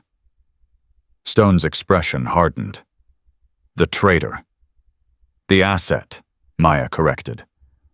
Rodriguez was recruited by Hayes personally. He has information that Cross doesn't. Names, meeting locations, communication protocols. Everything Hayes kept separate from Cross's operation. You're going to interrogate one of our own. I'm going to give him a chance to help dismantle the network he served. Maya started walking toward the command center. Whether that's enough to save his soul is between him and God. The interrogation room was cold. Bare concrete walls, a single table, 2 chairs. Rodriguez sat in one of them, his wrists cuffed to a metal ring bolted to the surface. He looked up when Maya entered, and the hope in his eyes made her stomach turn. "Commander Reyes, I knew you'd come. I knew you'd want to hear my side." "I don't care about your side." Maya sat across from him. "I care about intelligence. You're going to give me every piece of information you have about the network, and in exchange I'm going to recommend that the death penalty be taken off the table." "Death penalty?" Rodriguez's face went gray. "But I cooperated. I told them everything during initial questioning. You told them what Hayes instructed you to tell them in case of capture, sanitized information, dead ends, cover stories." Maya leaned forward. "I'm not interested in cover stories, Rodriguez. I want the truth." "I gave them the truth. You gave them a version of the truth, the version that protects people you're still afraid of." Maya's voice dropped. "Hayes is dead. Cross is in custody. There's no one left to protect you and no one left to threaten your family." Rodriguez's breath caught. "My wife is being relocated as we speak. New identity. Full protection. The network can't touch her anymore." Tears streamed down Rodriguez's face. "You don't understand. They had people everywhere. Hayes showed me photographs of Maria at the grocery store, at her doctor's appointments, in our bedroom. They knew everything. And now they know nothing. The surveillance team has been arrested. Hayes's personal files have been seized. You're free, Rodriguez." Maya held his gaze. "The question is whether you're going to use that freedom to help us, or whether you're going to keep lying until we put you in front of a firing squad." The silence stretched. Rodriguez stared at his cuffed hands, at the table, at anything except Maya's relentless eyes. "There's a 7th name." His voice cracked. "Someone Hayes never told Cross about. Someone at the top of everything." Maya's heart rate spiked, but her expression remained stone. "Who? I don't know their real identity. Hayes called them the Architect. She said the Architect built Spectre 40 years ago. Everyone else Cross. Hayes, the other heads, they're all just managers. The Architect is the one who created the whole system." "Where can I find them?" "I don't know, but there's a meeting. Every year on the same date, all the surviving heads gather to receive instructions. Hayes was preparing for it when you took her down." "When? 72 hours from now." Maya stood abruptly. "Where? Geneva, a private estate outside the city. Hayes had the coordinates memorized, but she also kept a backup." Rodriguez looked up. "In her office at the Pentagon, hidden compartment in her desk. She showed me once when she was explaining how careful we had to be." Maya was already moving toward the door. "Commander." Rodriguez's voice stopped her. "I know what I did was unforgivable. I know apologies don't mean anything. But Maria, she's innocent. She never knew anything. Please make sure she stays safe." Maya turned, looked at the broken man who'd betrayed his brothers for money he never got to spend. "Your wife will be protected. Your fate is up to the tribunal." She opened the door. "But Rodriguez, if the information you gave me is accurate, I'll make sure they know you helped end this. That has to count for something." She left him crying alone in the cold room. The Pentagon office had already been sealed by NCIS. Maya cut through the security protocols with her operational authority and entered Catherine Hayes's sanctuary. It looked exactly like what it was supposed to look like. An accomplished officer's workspace. Photographs with presidents and generals, awards and commendations. 30 years of service to a nation she'd been betraying from the beginning. Maya found the hidden compartment exactly where Rodriguez said it would be. A false bottom in the center drawer, invisible, unless you knew to look. Inside, coordinates, photographs, and a single USB drive. She plugged the drive into her secure tablet. Files cascaded across the screen. Financial records. Communication logs. Operational reports spanning 4 decades. And names. 6 names plus one labeled only as Architect Visual Contact Prohibited. Maya scanned the 6. Commander William Drake, SEAL Team 6. Special Agent Marcus Webb, NCIS Counterintelligence. Colonel Sarah Mitchell, Pentagon Intelligence. Judge Harold Vance, Military Tribunal Circuit.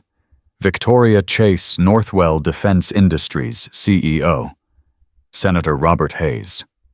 No relation to the Admiral, but chairman of the Senate Armed Services Committee. A senator. Maya's blood ran cold. She grabbed her phone and dialed Admiral Stone. "Sir, we have a problem. A very big problem." The briefing room was crowded. Shaw, Torres, Tech, Coleman. Everyone who'd survived Yemen gathered around the table as Maya laid out what she'd found. 6 remaining heads, all confirmed by both Cross's testimony and Hayes's records. She pulled up the images one by one.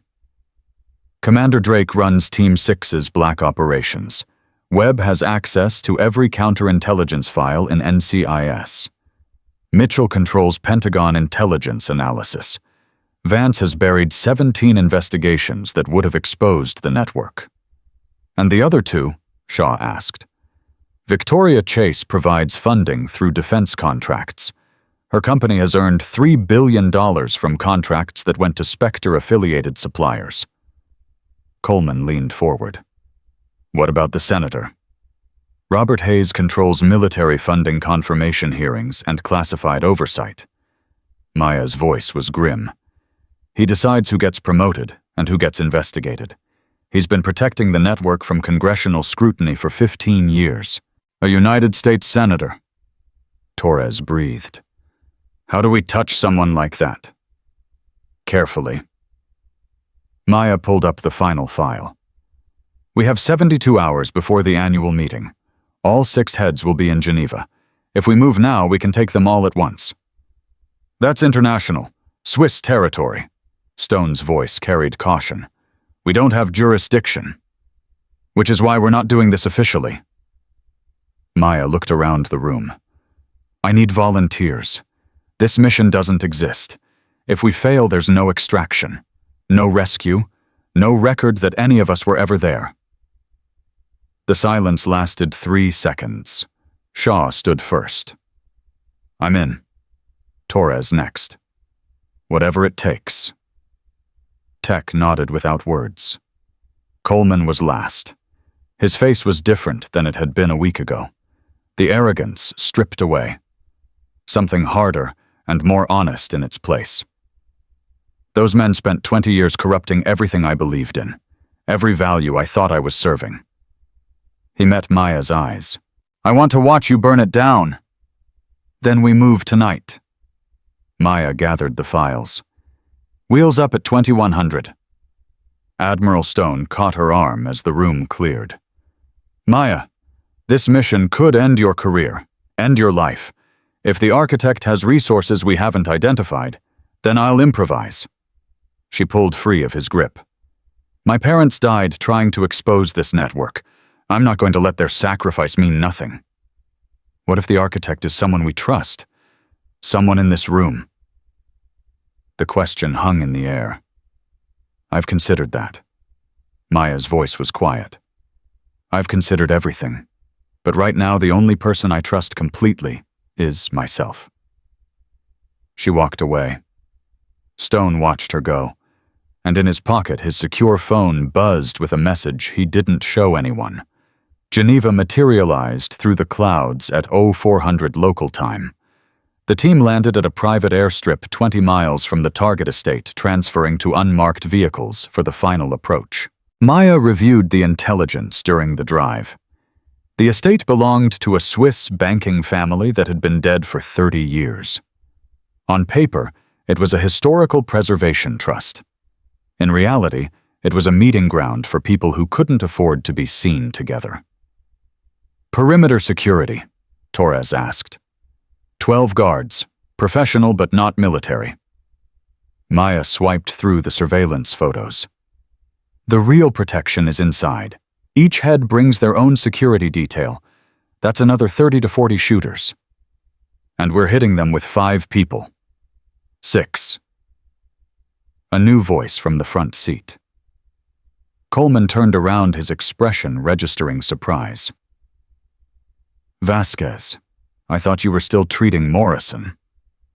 Hospital corpsman Elena Vasquez checked her weapon with practiced efficiency. Morrison's stable, and Commander Reyes made a compelling argument about the importance of this mission. Welcome to the party. Maya didn't look up from her tablet. Vasquez will set up a casualty collection point at our extraction route. If anyone goes down, get them to her position. And if you go down, Commander, Shaw asked, then Torres takes command and finishes the mission. Maya finally looked up. These 6 people have spent 40 years destroying lives. They killed my parents. They corrupted our military. They turned good people into traitors. Tonight that ends. Even if we don't make it out, especially then. The estate emerged from the darkness like a fortress. Ancient stone walls, iron gates, the kind of old money elegance that whispered of secrets kept for generations. Maya positioned her team in a semicircle around the main building. Torres on the ridge with her rifle, Tech at the communications junction, Shaw and Coleman at opposite entry points, Vasquez at the extraction vehicle. Check comms. 5 confirmations came back clean. On my mark, we breach. Torres, you have weapons-free authority on any hostile who presents a threat. Tech, kill their communications at exactly 0430. Shaw Coleman, you follow me through the main entrance. And the senator, Coleman asked. We can't just shoot a United States senator. We're not shooting anyone we don't have to. These people have information we need. Alive is better than dead. And if they don't cooperate, Maya's voice went cold, then I'll become very persuasive. She checked her watch. 0428. 2 minutes. The night held its breath. Inside the estate, 6 of the most powerful traitors in American history were finalizing plans that would shape the next decade of covert operations. They didn't know that a 20-year-old woman was about to tear their world apart. 4:29.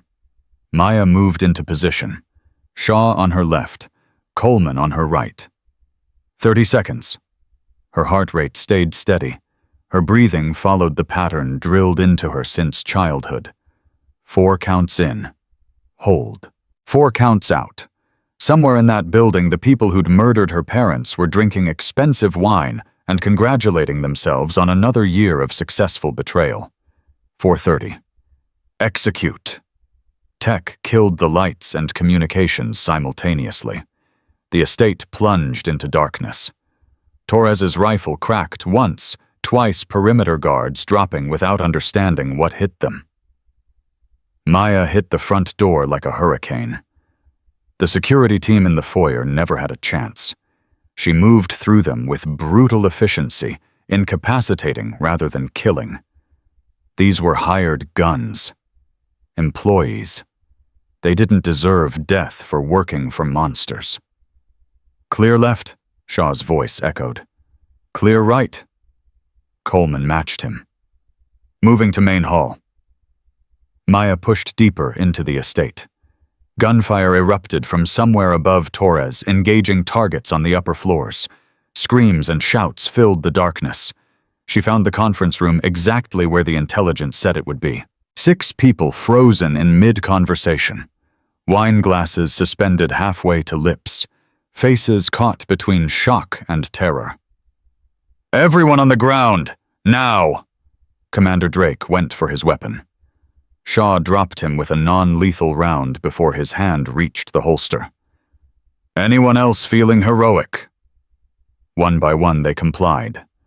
The NCIS agent, the colonel, the judge, the CEO, the senator. 6 heads of specter, helpless, defeated.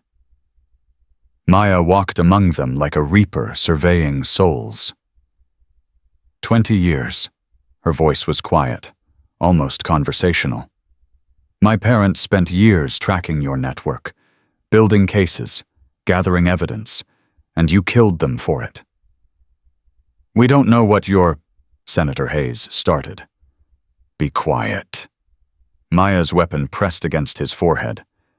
I'm not here to negotiate. I'm not here to make deals.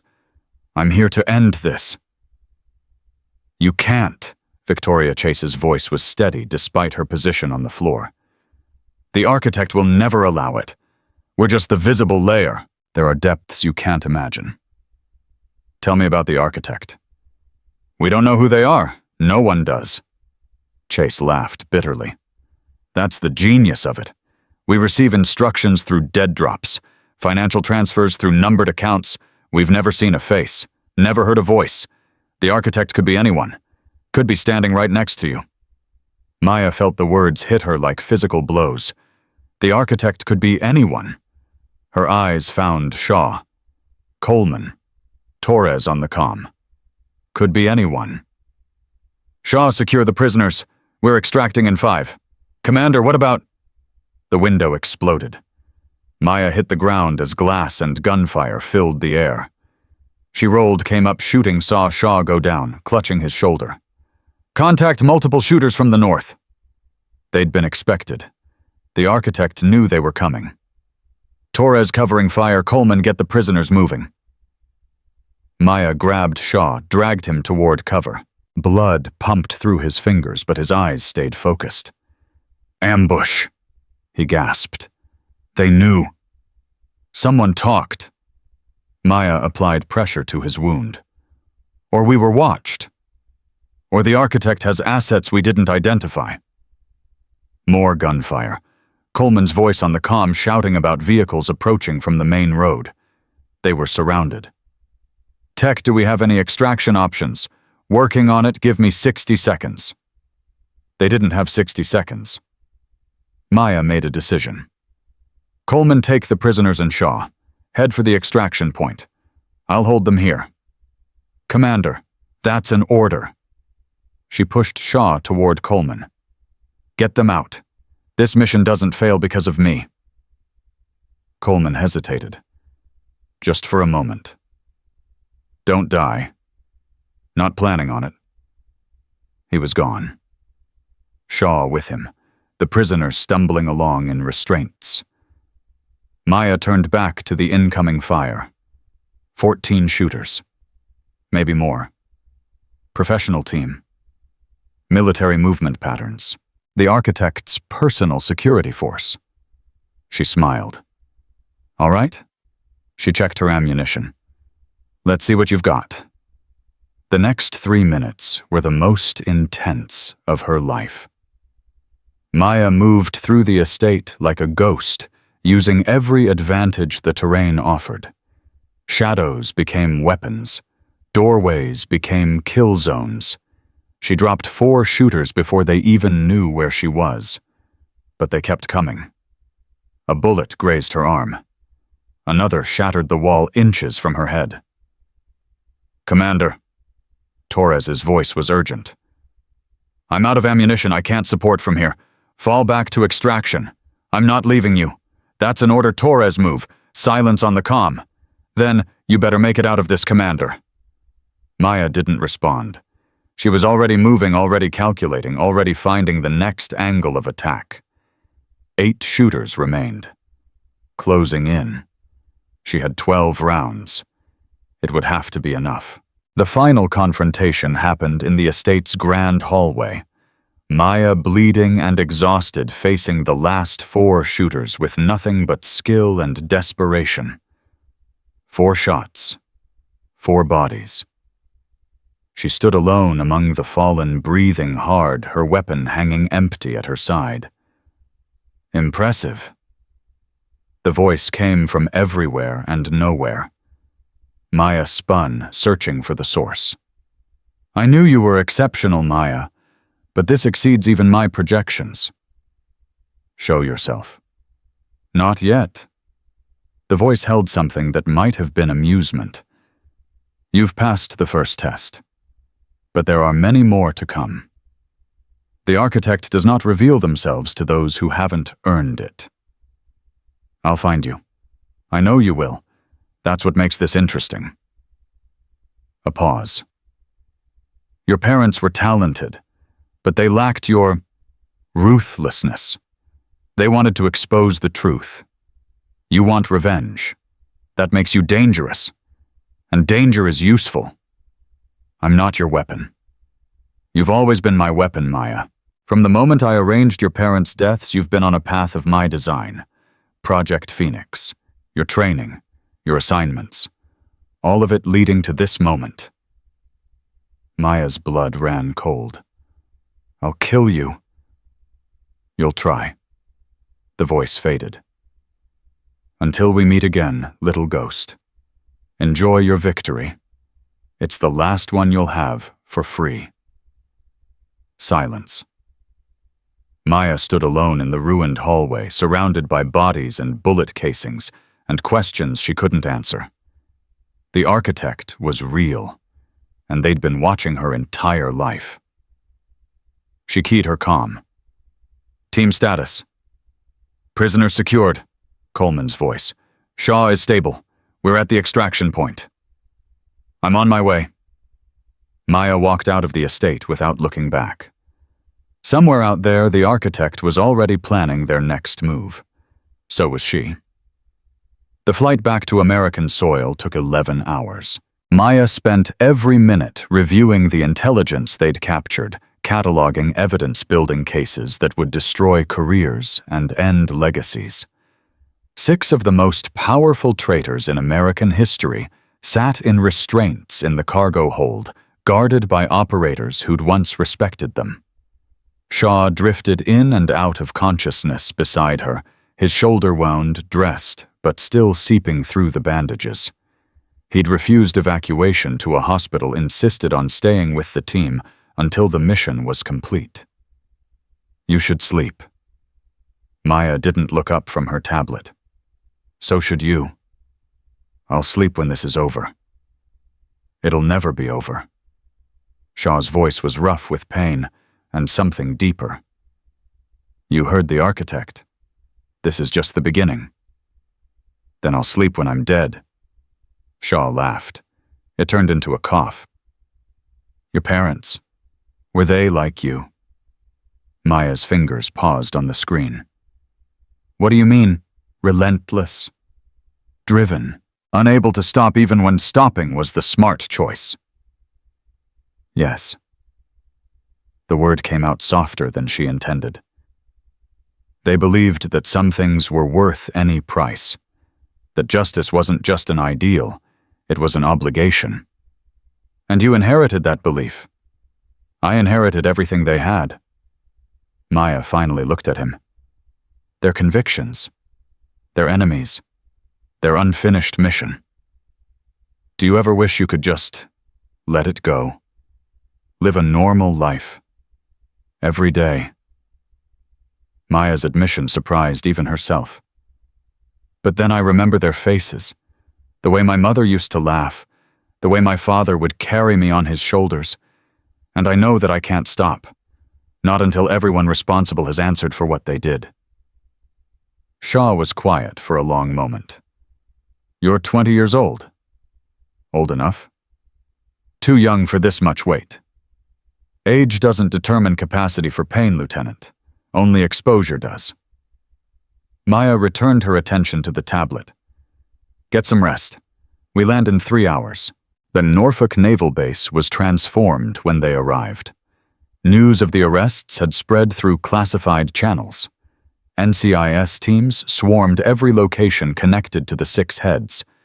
Pentagon offices sealed. Bank accounts frozen. Decades of corruption exposed in a matter of hours. Admiral Stone met them on the tarmac again, but this time he wasn't alone. The Secretary of Defense stood beside him, 4 stars glittering on the shoulders of generals Maya had only seen in photographs.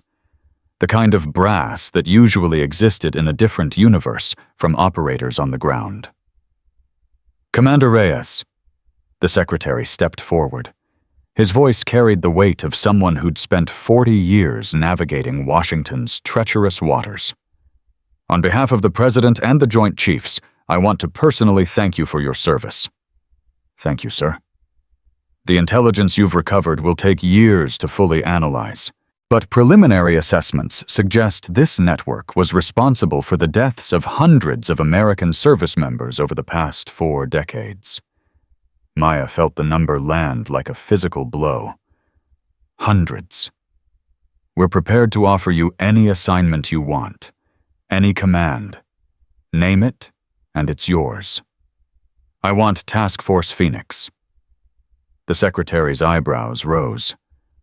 "That program was terminated when I want it reactivated, expanded, given permanent operational authority to pursue threats like Spectre wherever they emerge." Maya's voice held no room for negotiation. "The architect is still out there. There are networks we haven't identified, enemies we haven't found. I need resources and I need freedom to act." "That's unprecedented." "So is what we just accomplished." The secretary exchanged glances with Admiral Stone. Something passed between them. Agreement. Respect. Perhaps even fear. "You'll have your task force, Commander." The secretary extended his hand. "God help whoever you're hunting next." Maya shook it. "They'll need more than God, sir." The processing of prisoners took 3 days. Each of the 6 heads was interrogated separately, their testimonies cross-referenced and verified. The picture that emerged was even darker than Maya had imagined. Spectre had influenced everything. Military promotions, defense contracts, intelligence assessments, even the selection of targets for counterterrorism operations. For 40 years, they'd been steering American power toward outcomes that served their hidden agenda. And at the center of it all, invisible and untouchable, the architect pulled strings. Maya reviewed every file, every transcript, every scrap of evidence that might lead to the shadow at the top. Nothing. The architect had been meticulous. No digital footprint, no physical evidence, no witnesses who'd ever seen their face or heard their unfiltered voice. "You look like hell." Coleman appeared in her office doorway. His face had changed in the weeks since Yemen. The arrogance stripped away, something harder and more honest in its place. "I feel like hell." "When's the last time you slept?" "Define sleep." Coleman entered without invitation, sat in the chair across from her desk. "I've been thinking about what you said, back in the bar, about leadership." "Have you?" "About creating an environment where people trust you enough to tell you when something's wrong." He leaned forward. "I spent 25 years doing the opposite, building walls, punishing weakness, making sure everyone knew that vulnerability was failure. And now I'm wondering how many people I broke, how many careers I ended, how many good operators I pushed out because they didn't fit my definition of strength." Maya set down her tablet, gave him her full attention for the first time since they'd returned. "Rodriguez's wife is in protection. His children are safe. He's cooperating fully with the investigation." She paused. "He asked about you." "Me?" "He wanted to know if you'd ever forgive him." Coleman's jaw tightened. He betrayed his brothers. He was desperate, afraid, alone. And the man who should have been his support system was too busy enforcing dominance to notice. Maya's voice held no accusation, just fact. "You didn't create Spectre, Master Chief, but you created the conditions that allowed them to exploit someone under your command." "I know. Do you? I think about it every night. Every time I close my eyes, I see their faces, the men we rescued, The ones who died before we got there. Coleman's voice cracked. I see Rodriguez crying in that compound, apologizing for something he did because I made him feel like he couldn't ask for help. Good. The word hung between them. That guilt is useful, Master Chief. Don't run from it. Don't bury it under alcohol and bravado. Use it. Let it make you better. Maya stood. The Navy is about to undergo the biggest transformation in its history. The old guard, your guard is finished. What comes next depends on whether men like you can adapt or whether you're going to be swept away with the rest of the debris. And if I want to be part of what comes next, then prove it, not with words, not with promises, with actions, every day, for the rest of your career. Coleman rose. For a moment, they stood face to face. The 20-year-old commander and the 45-year-old Master Chief. Two people who should have been enemies, finding something that might become respect. I heard they're assigning me to the new training pipeline. Coleman's voice was different, quieter. Oversight role. Making sure the next generation of SEALs doesn't turn out like you. Yeah. That's exactly where you need to be. Maya moved toward the door. Don't waste the opportunity. Commander. His voice stopped her. Thank you for not destroying me when you had every right to. I didn't spare you out of kindness, Master Chief. I spared you because you might still be useful. She glanced back. Prove me right. She was gone before he could respond. The Senate hearing convened 1 week later. Maya sat before the Armed Services Committee in her dress uniform ribbons she'd earned, but never worn, gleaming on her chest. Television cameras captured every moment. The nation watched as a 20-year-old woman detailed 4 decades of betrayal by one of their own members. Senator Hayes, not the dead Admiral, but the living traitor, sat in custody in an anteroom waiting to be formally charged. Commander Reyes. The committee chairman leaned forward. Can you confirm for this committee that Senator Robert Hayes was an active participant in the Spectre network? I can, Senator. Financial records, communication logs, and testimony from multiple witnesses all confirm that Senator Hayes received payments totaling $47 million over 15 years in exchange for protecting network assets and suppressing investigations. Murmurs rippled through the chamber. And Vice Admiral Catherine Hayes, the same person who was decorated for her service to female integration in the military. Vice Admiral Hayes was one of the network's primary operational coordinators. She personally recruited at least 7 assets within naval special warfare and was directly responsible for the compromise of 16 classified operations. Maya's voice remained steady. She also provided the intelligence that led to the deaths of Lieutenant Commander Daniel Reyes and Lieutenant Commander Sarah Reyes, my parents, 22 years ago. The chamber went silent. Your parents, the chairman's voice softened. You've spent your entire life pursuing the people who killed them. I've spent my entire life preparing to serve my country, Senator. The fact that service led me to my parents' killers is coincidence. The fact that I was able to bring them to justice is the result of training teamwork and the support of superior officers who believed in the mission. And the architect. This mysterious figure who supposedly controls the entire network. Maya hesitated. This was the question she'd been dreading. The architect remains unidentified. We have evidence of their existence, but no actionable intelligence on their identity or location. So despite all your successes, the head of the snake is still out there. Yes, Senator. Maya met his eyes directly. But not for long. The hearing lasted 6 hours. Maya answered every question, provided every detail, held nothing back except operational specifics that could compromise future missions. By the time she walked out of the Capitol building, the sun was setting over Washington. Crowds of reporters shouted questions she didn't answer. Camera flashes exploded like tiny stars. Torres waited by a black SUV. How does it feel being famous, uncomfortable? Maya climbed into the vehicle. Fame is a liability in our line of work. Tell that to the million people who just watched you testify.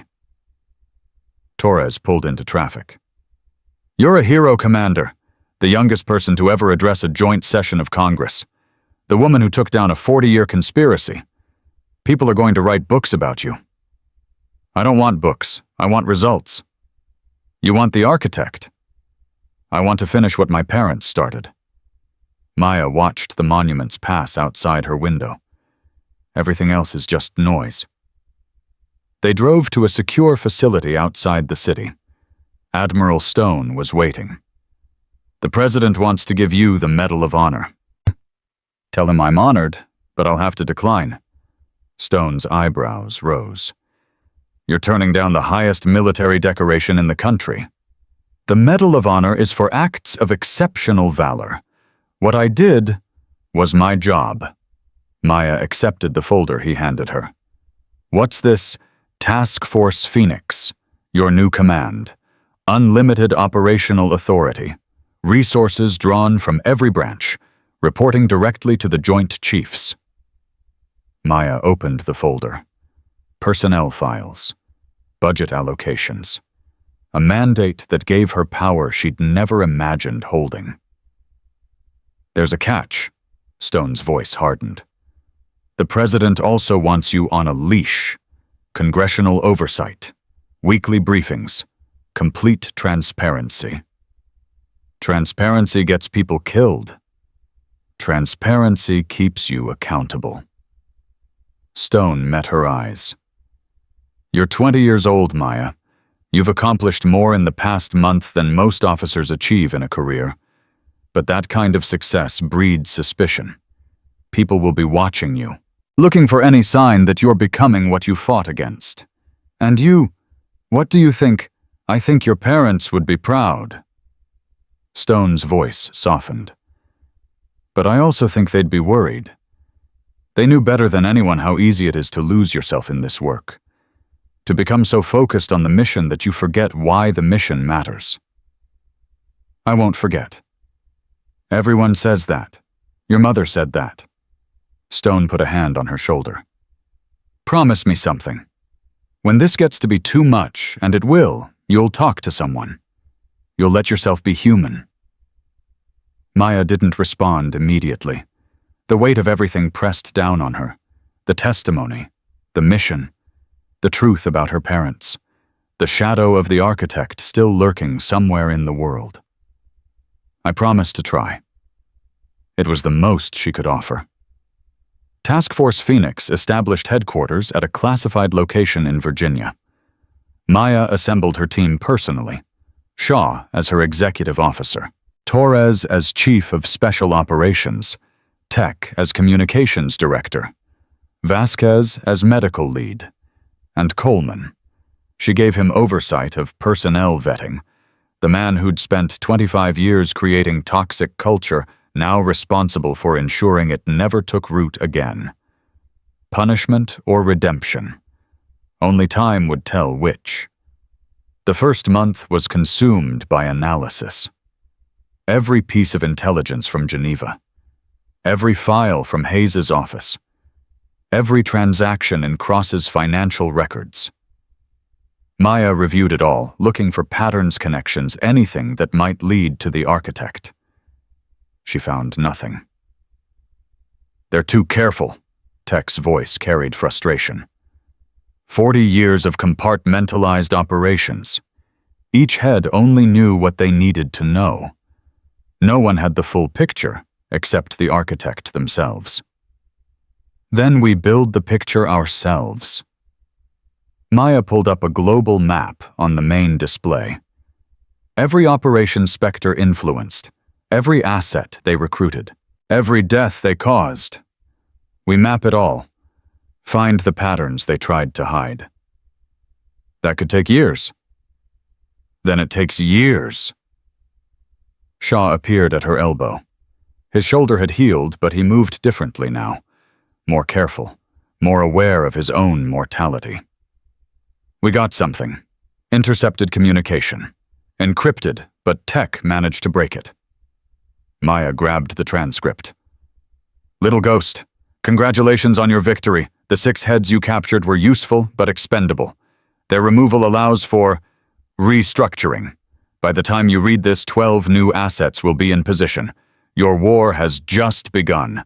The architect. Maya's hands trembled, just for a moment. They're not hiding. Shaw's voice was grim. They're taunting you. They're testing me. Maya set down the transcript. Seeing how I respond to setbacks, measuring my resolve. And how do you respond? Maya walked to the map. 12 new assets, 12 new threats somewhere in the system. The Hydra growing new heads faster than she could cut them off. We adapt.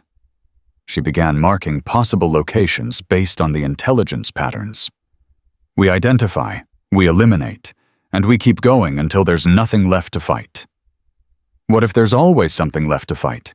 Then we keep fighting. Maya turned to face her team. My parents spent years on this mission. They died believing someone would finish what they started. I'm that someone. And if I fall, then one of you becomes that someone.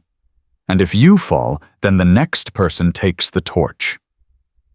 She looked at each of them in turn. Shaw, Torres, Tech, Vasquez, Coleman. This isn't just about the architect. It's about proving that corruption can be defeated. That no matter how powerful the enemy there are, people willing to stand against them. People willing to sacrifice everything for something larger than themselves. That's a hell of a speech. Torres's voice held admiration. You practice that? No. Maya almost smiled. I inherited it. 3 months later, Maya stood at Arlington National Cemetery. A private ceremony. Just her and the groundskeeper, and 2 headstones that finally told the truth. Lieutenant Commander Daniel Reyes, Lieutenant Commander Sarah Reyes, killed in action while investigating threats to national security. The lies had been removed. The records corrected.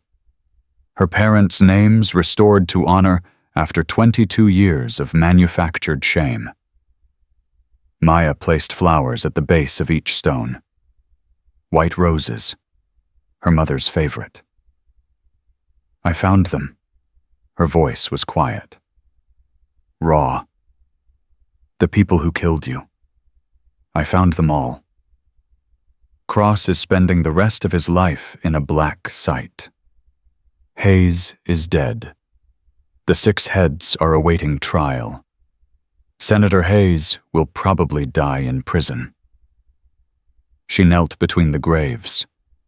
Let herself feel the weight of loss she'd carried since childhood. I'm not done. The architect is still out there. There are networks we haven't found, enemies we haven't identified. But I'm going to keep going. For you. For everyone else they hurt. For the people they'll hurt if someone doesn't stop them. Tears she'd held back for 12 years finally fell. I miss you. Every day. I miss Mom's laugh. I miss Dad's stories. I miss being the kid who got to believe the world was safe because her parents were there to protect her. She wiped her eyes. Stood. But you raised me to be strong. You raised me to fight. And I'm going to make you proud, whatever it takes, however long it takes. Her phone buzzed. A message from Shaw. Commander, we've identified one of the 12 new assets. Ready for briefing when you return. Maya looked at her parents' graves one last time. I have to go, but I'll be back. I'll always come back.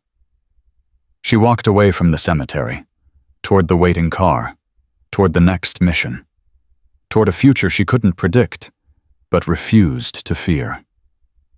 The sun was setting over Arlington when her phone rang. Unknown number, encrypted. She answered. "Commander Reyes." The voice was distorted, unidentifiable. The architect. "I wanted to congratulate you personally. Few people have ever gotten this close to me. I'm going to find you. I know you will. Eventually. But here's something to consider." A pause. "What if you've already met me? What if I'm someone you trust? Someone in your inner circle right now?" Maya's blood ran cold. "You're lying." "Am I? Think about it. How did I know you would be in Geneva? How did I know your extraction route? How did I know to prepare that ambush?" The voice carried amusement. "Someone on your team told me, someone close to you, and you'll never know who until it's too late." The line went dead. Maya stood frozen, the architect's words echoing in her mind. Someone on her team, someone close. She looked at the car, at the driver waiting to take her back to headquarters, at the phone showing Shaw's message. Trust no one. But trust was all she had. She climbed into the car, made a decision. If the architect had an asset in her team, she would find them. The same way she'd found everyone else. With patience, with determination, with the relentless pursuit of truth that her parents had instilled in her. And when she found them, there would be no mercy. "Take me to headquarters." Her voice was steel. The car pulled away from the cemetery. Behind her, her parents rested in honored peace. Ahead of her, the hunt continued. Somewhere in the world, the architect watched and waited. Somewhere in her team, a traitor breathed easy, believing themselves safe. They were wrong. Maya Reyes had spent 12 years becoming a weapon. She had taken down a 40-year conspiracy. She had brought 6 of the most powerful traitors in American history to justice. And she was just getting started. The ghost had become the hunter. The hunter would become legend. And when the final battle came, there would be only one side left standing. Maya knew which side that would be. Some things weren't just believed. They were known.